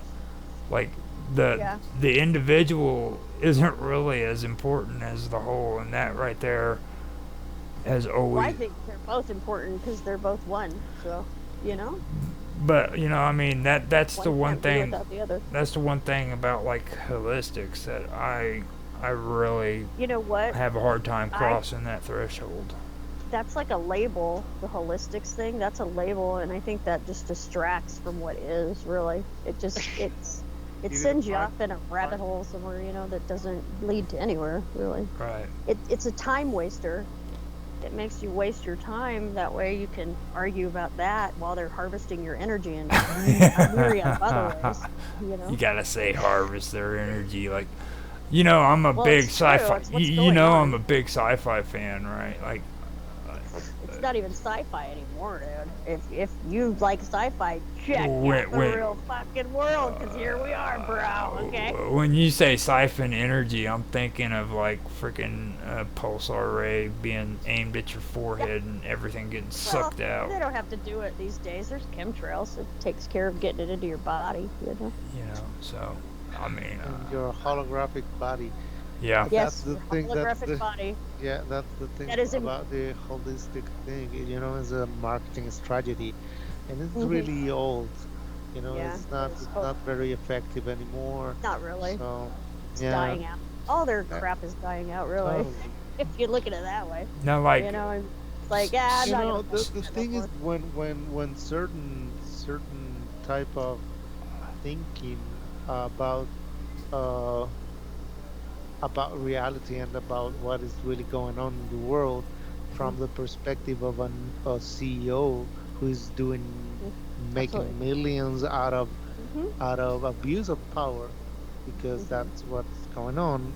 Sure. So yeah, it's really good to have this holistic marketing strategy to Absolutely. justify that, Yeah. because and Yeah. I've heard and I was talking about this with my little brother the other day because he said to me like, man, this is like it's a game, it's just a game, you know, and many people are saying that right now, this whole spiritual and gurus and everyone is saying things out there saying, okay, this is a game, but it's not a game. It feels very real. yeah, Yeah. exactly, Right. So A exactly. little fucking bit. Yeah.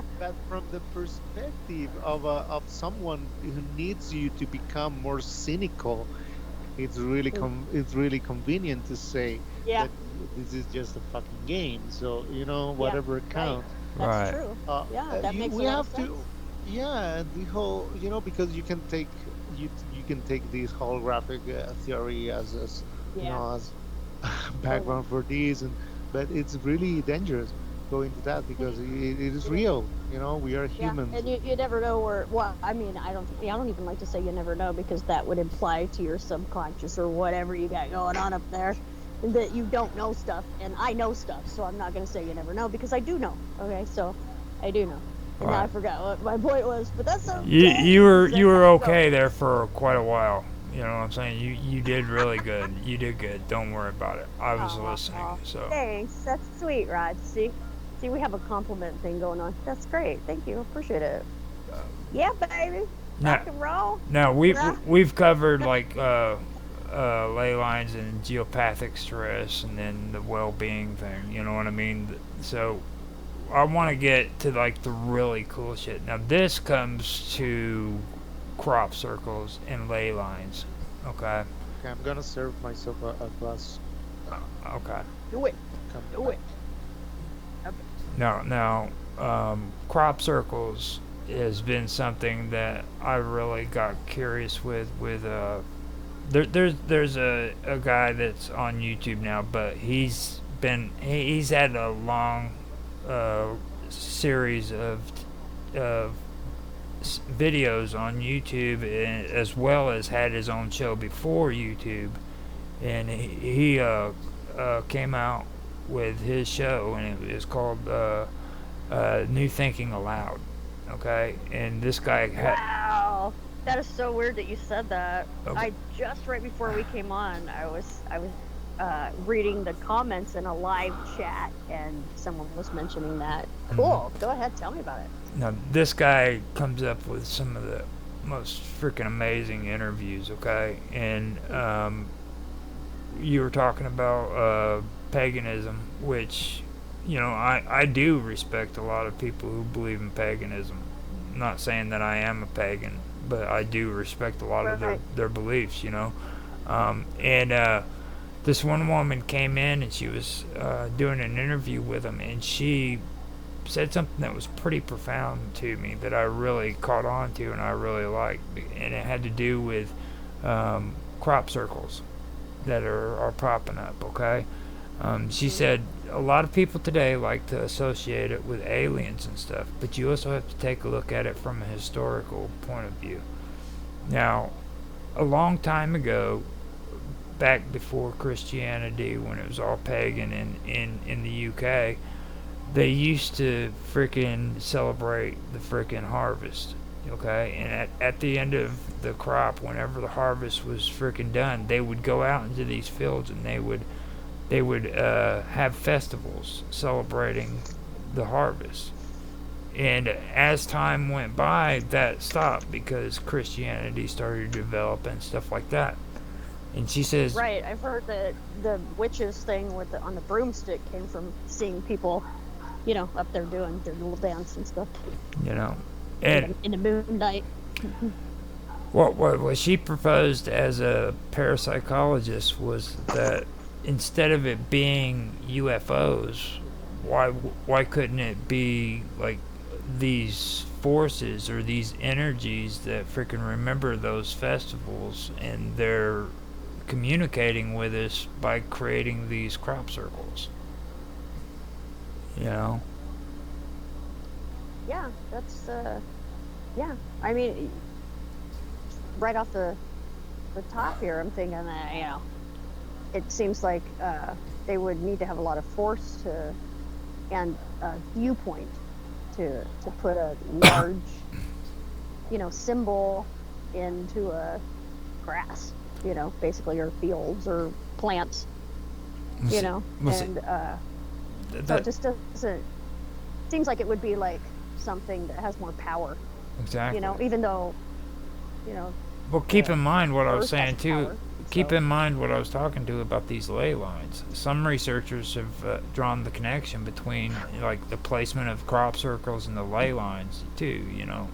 Now I'm not saying that that's fact or anything like that. This is what I've actually learned about. People are talking about it, like the example I just said right there. Yeah. Like these ley lines, which are abundant all over freaking the UK. If you and they're down in Africa too, which They're all over the world. well, especially with Africa though, because like I was wanting to get into it. the conversation of Sickety, which I don't know if we should probably go into because we have. What is that? Sickety is it's probably the most I would say the most original form of geomancy that you could actually find when it comes to the sand and everything. You know what I mean? Like it's really hard to explain, but I like that has so many different approaches to it. And then you have Ifa, which is the actual beginning of freaking voodoo practice. Oh, is that where that comes from? Is the voodoo kind of thing? Yeah, that's from Ifa, IFA. Oh, okay. See, yeah, I've seen that in your I guess your show notes or whatever, and I have never heard of that. So it's interesting to find out. So that is from like Louisiana, or No, because voodoo doesn't originate in Louisiana, I'm sure. yeah, voodoo actually came from Africa, where it Okay. migrated from Okay, there. yeah, that makes You know, sense. Yeah. and all of this stuff is just amazing Mm.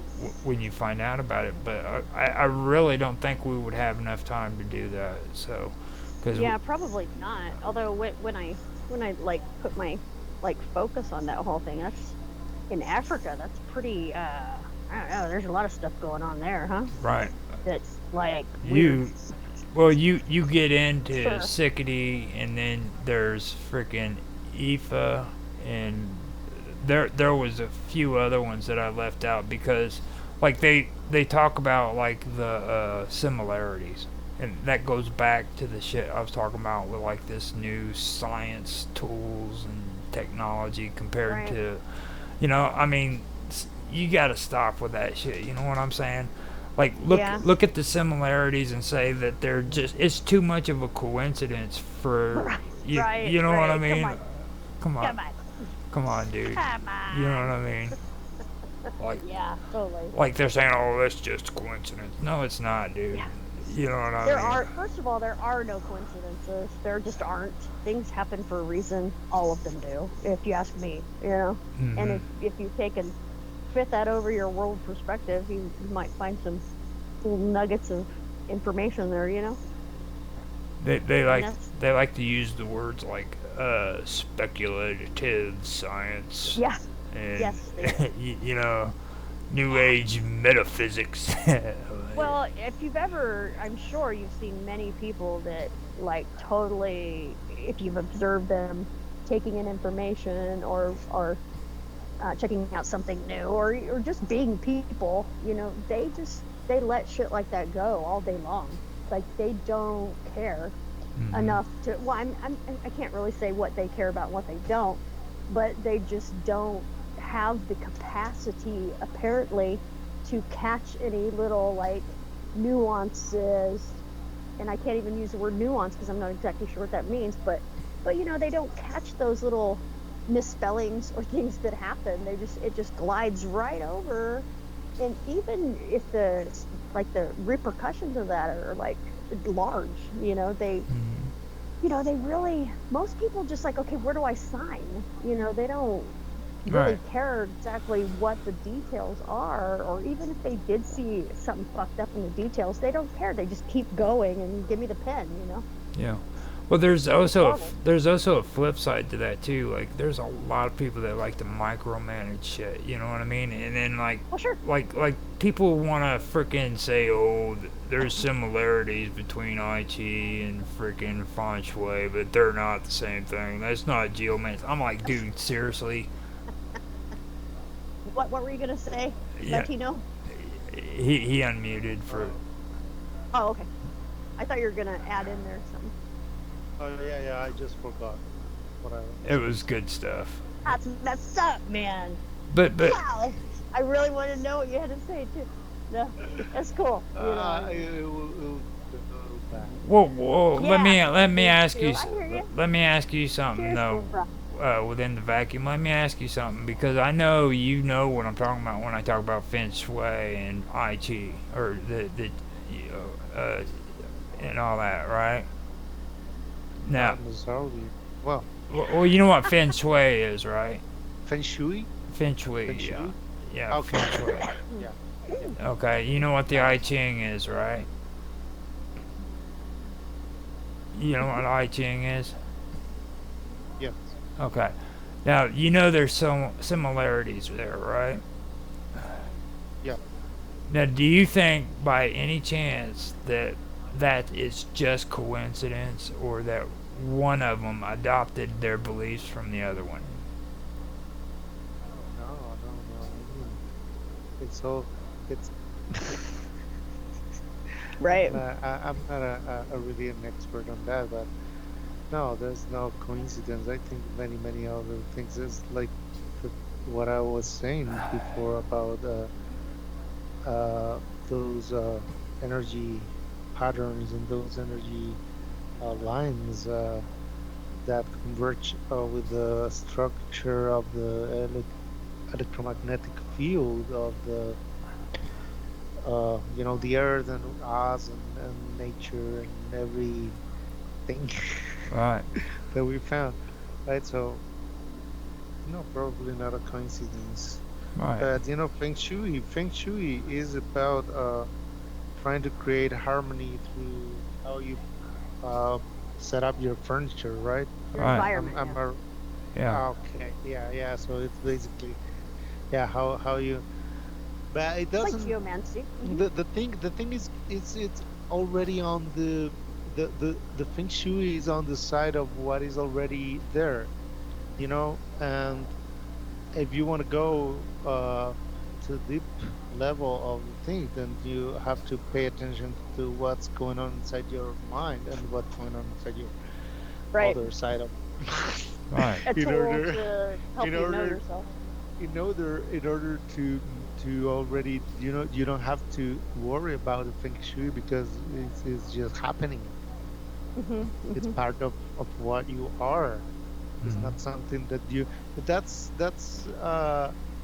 where I get lost in all these retreatments and courses and everything about this stuff, because it's where how can you standardize that if you need to work individually in every aspect, and it is a hard work for and keep it active for many years, so you know Yes. I Kind do of. know. A little bit. I know there's something else I'm trying to say there. Well, he's pretty hardcore, so like Right. you gotta understand that. Like he doesn't even realize how hardcore he is, dude. Like Right. Right. that's the way he is. Like now. That's the way of the well Latino. when I will complain about politics. Oh So yeah. politics is the result. It's a result of something that happens before. Is a previous work that happens, and okay, and then we have politics. Actually, physics, whatever about how they call it, microtubules, Mhm. which is like these little connections that apparently we have with in between our brains and conscious, right? That's just what they tell us and shit. We don't got like, have you like Well, took a microscope or whatever? I mean, come on. yeah, yeah. Well, but what I find really interesting, and it's also it's very similar to what Jean-Pierre Mallet said in the doubling theory, is that uh, oh man, I get lost. Yeah. Mm. I, You know how that it is. was sounding good. Yeah, Well, going along great. uh, Yeah, baby. We should start a club, man. No, he was on a roll too, and he just has a brain No, fart right I in the mean middle he's of it. It's like this man, is yeah, it's okay. it's I the mean, hit. Yeah, I just had a couple. well, Well, we've hit like 3 hours had and a couple. 15 minutes. So, I would love to take this on farther, but I think if we do, we're going to start falling asleep. So, yeah, Oh, no, too I'm much. good. like Awesome. I really think that we did a really good job on this. To be honest, Yeah, we had a pretty good it's conversation. fun. Yeah, thanks And for inviting me. it was great having you here. Now, before we go, I do want you guys, if you want to, give a plug to yourself. Tell everybody about the projects you're doing within the vacuum. Okay? Because Yeah, yeah, because definitely. I Well, well, because for one thing, I know you're doing stuff that's really positive, and people need to know about it. You know what I mean? Like, so kind of put your stuff out there and let people know a little bit. Okay. So with that, I'm gonna yeah, hand it yeah. over to you and just go with it.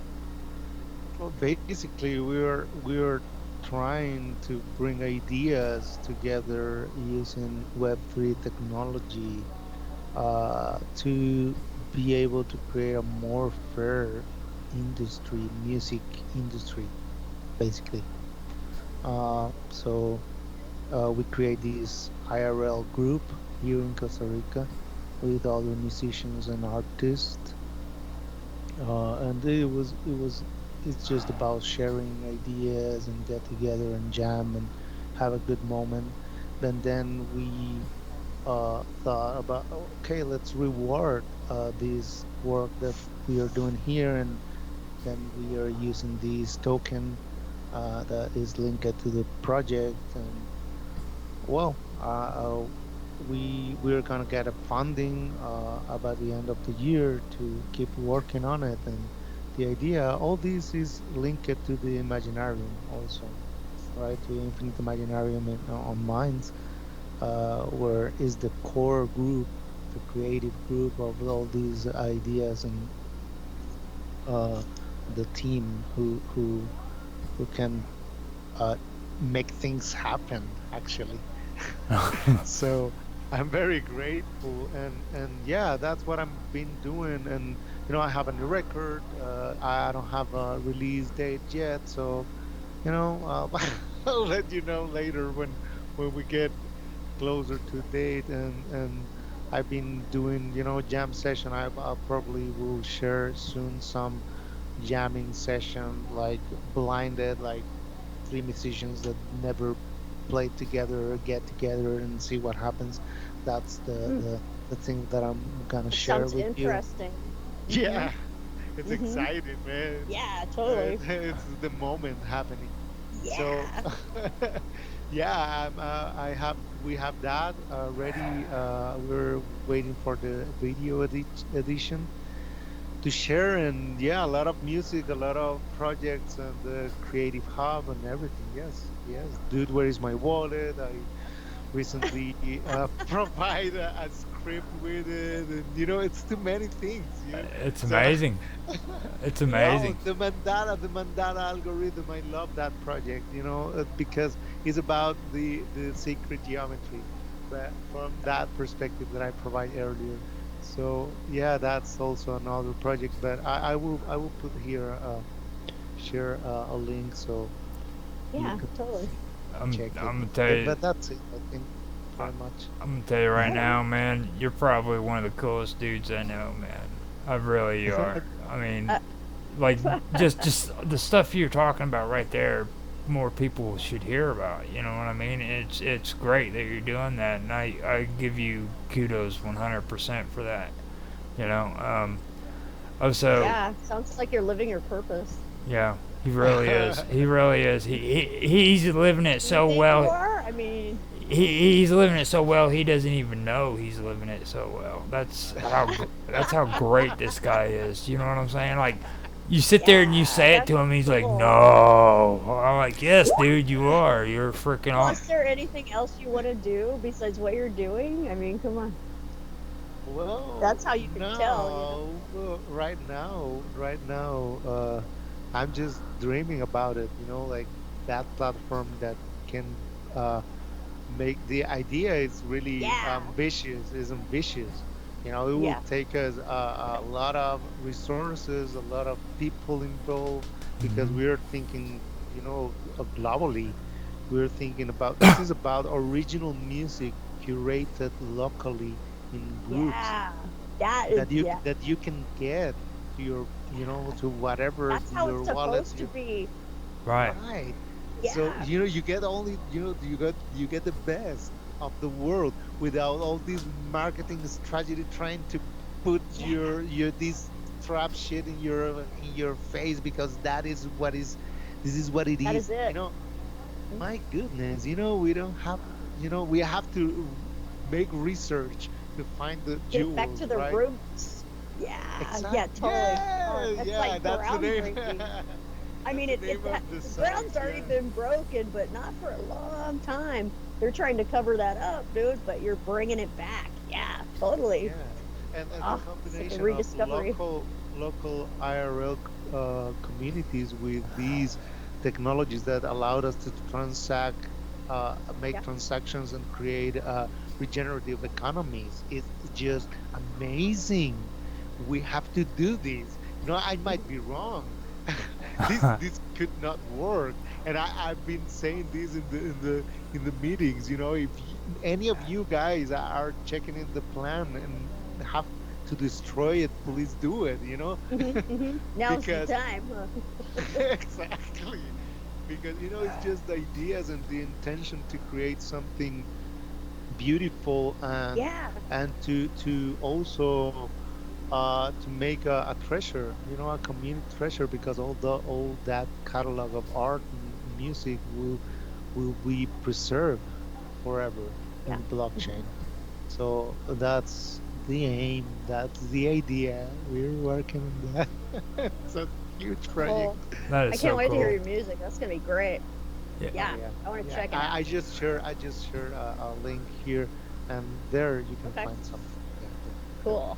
Now it's your Sweet. it's Thank your you. turn, Sonia. It's gonna be hard following after those. I know, You know what I right? mean? Yeah. But do your best because Right. Well, I'm kind of a solo project chick, uh, lady, and I'm, out in the desert, pretty much stationed here. That's what it seems like to me. In any case, so I got some T-shirts that I'm working on, which I have. It's not just regular T-shirts. It's not like, "Hi, my name is," It's although that might be a good one, but basically they're supposed to spark something in the viewer's mind, in their spirit, to where they might like catch on a little bit and maybe kind of look into what's really going on, because from what I can see, there's a lot of folks, at least where I'm stationed, uh, that they don't really.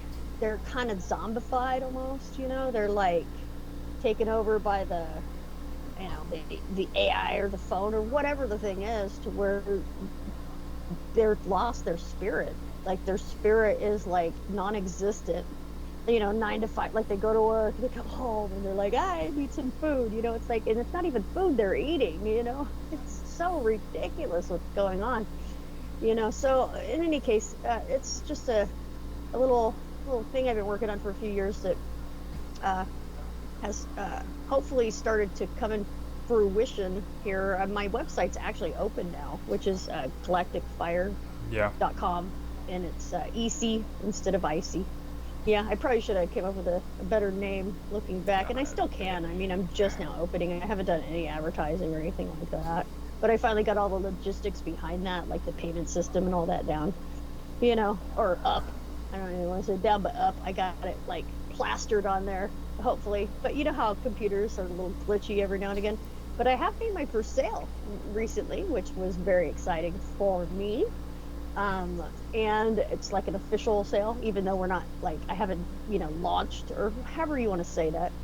In any case, and I've only got maybe 20 different designs up there, but I've got hundreds waiting to come in. I'm actually going back and forth on what I'm gonna keep up and maybe remove and add or whatever. So, and they're just all really, kind of funny, catchy type of stuff, but it has to do with like a broader perspective of reality, rather than it kind of takes people out of the 3D, maybe into something a little bit more that is just as real, and any spirit will recognize that. So because I see that there are some spirits that aren't really, well, they're like encased or zombified or something. I'm really not, that's a different subject altogether. But in any case, so I've got that going on, and I do tattoos too, which I'd like to maybe take that on the road at some point. So I'm kind of working towards that thing, is to maybe take my T-shirts and maybe go to consciousness like expos or something like that in the future, and highlight my shirts. Maybe do some tattoos, like some energetic type tattoos or something, because how symbols carry such energy with them, and I mean, that can help a person through a lot of anything. Being a tattoo artist for as many years as I have, even having whatever tattoo, like Gary or whatever name you have tattooed on you, that can affect your entire life. So I say make it for the positive, really. I agree. So with that, I'm going to say, well, first of all, within the vacuum said share your link for your shop and everything. So if you put Oh, that okay. in the thing, then we can get that to where he can check it out. And Sure. when he was talking about Mind's chat and the uh, infinite imaginarium, that's a chat group that we go into. If you want to come into there and like participate with us, feel free to come in and we can introduce you to Mind's Gaming. And like Bob W talked to her earlier, she's a part of that. And Mhm. it's a real good group of people, man. We have fun, so you're more than welcome to come in there and be a part. Okay, cool. And within the vacuum is freaking the Yeah, coolest out of the yeah. whole bunch, though, because like he's just got a lot of good insight, and I know he knows what I'm talking about with a lot of the stuff I bring up, because like all the other ones are all into like the little friendly dragons and shit, and the goo There's goo nothing wrong with the friendly guy. dragons, Well, okay? I'm just saying Goku. like Goku's awesome. they're into like all the cool stuff, and then I'll put something really weird up, and freaking within the vacuum's the only one that recognizes it. You know, Yeah, like I hear he you. put up this video that was right on the spot. It had to do with something that I've been working on with hummingbirds and bumblebees with duality and everything. And like he was right on it, dude. That was, and I gotta say that to you within the vacuum. That was pretty spot on. I was impressed when you did that. I love the store. I love the store. You know, Galactic you know. Fire. Yeah, have you checking it Man, out? yeah, You it's like awesome. it? Yeah, I Yeah. love it. We do. Right We- on. Thanks. Thanks So for your feedback. So with sure. that, I'm gonna go ahead and end this because we are at 3 hours and 25 on the recording, and the live stream is right at 4 hours. But we've done a 4 hour freaking stream, guys. Yeah. That's why you're getting brain farts and shit. You know what I mean? Oh, Yeah, yeah, those probably. happen anyway. Yeah. Yeah, So yeah. I appreciate you guys for showing up, and this was a great stream. This is probably one of the better ones or the best one actually. And I've had really good streams with Into the Abyss, and this one is probably the best one. So Right on. yeah, That's kind of Yeah. main parts might be the uh, the proof that we really don't decide what to say. right, yeah, exactly. That's what I was thinking. It's either Yeah. that or we're getting ready to pass out from exhaustion. Uh, One of the two. So, thank you again. I don't know. I'm gonna hit stop. Yeah. We'll stop because I get to the topic. I finally get into it. Right? It was microtubules, Yeah, what? Hey, and that's cool. the delay that exists between the reality, basically the reality that we perceive in our present is the past. Yeah. Right. Right? And that is how So, come the like the past really is like it already happens before yeah, your body, like you exactly. already know it already happens before You it gets just to you. Yeah. See, Yeah, we're so I gonna. think we're still directors, you know? Are we not yeah. directors still? Well, that's I think it is related to how much do you know about yourself, Yeah, I because think right, so. Yeah. because if we are projecting at the same time, and it's an interaction between reality and the observer and the Hmm. reality. So yeah, but I think the idea of being still and in the mind is very, and mastering the stillness in the mind is really important, Hmm. uh Absolutely. right, If you don't do to that, you can't really figure out what's going on, you know? I mean, yeah, that's where you could you're start. intervening. Everybody has that to start with, you know? Yes, yes. can't get past the meditative point or that spot, then I guess you're gonna be a zombie or whatever. It's like Yeah, but Sad. at the same time, I think that is not a requirement in order to came It shouldn't be. this to this reality Hmm. to evolve. hmm Because Right. you can perfectly fulfill your function as a biological entity for the earth and the totality without the necessity to evolve. I think the evolving thing is a decision, maybe, right? That's an Uh, interesting point. That's an interesting. I don't know. I'm just put it out there, right? That Yeah, that's I really never interesting. talked from. Yeah. Okay. now. Okay. I'm sorry, man. you, Sorry. Yeah, you Keep two, going. I you know two we're are gonna on get into a whole fire. other subject. You two are on fire. I'm like, Yeah, we're on fire. A galactic fire, bruh. yeah, I know. Seriously. So, Saying. so with that, Come on. Come on. I'm gonna end the show and say thank you guys again for being here, and w- we can go to bed now and get some sleep. I hope you guys do. Fantastic evening. I enjoy it I a lot. I'm glad you Yeah. did, and You. Fun. thank you Nice guys. meeting you too. All right, so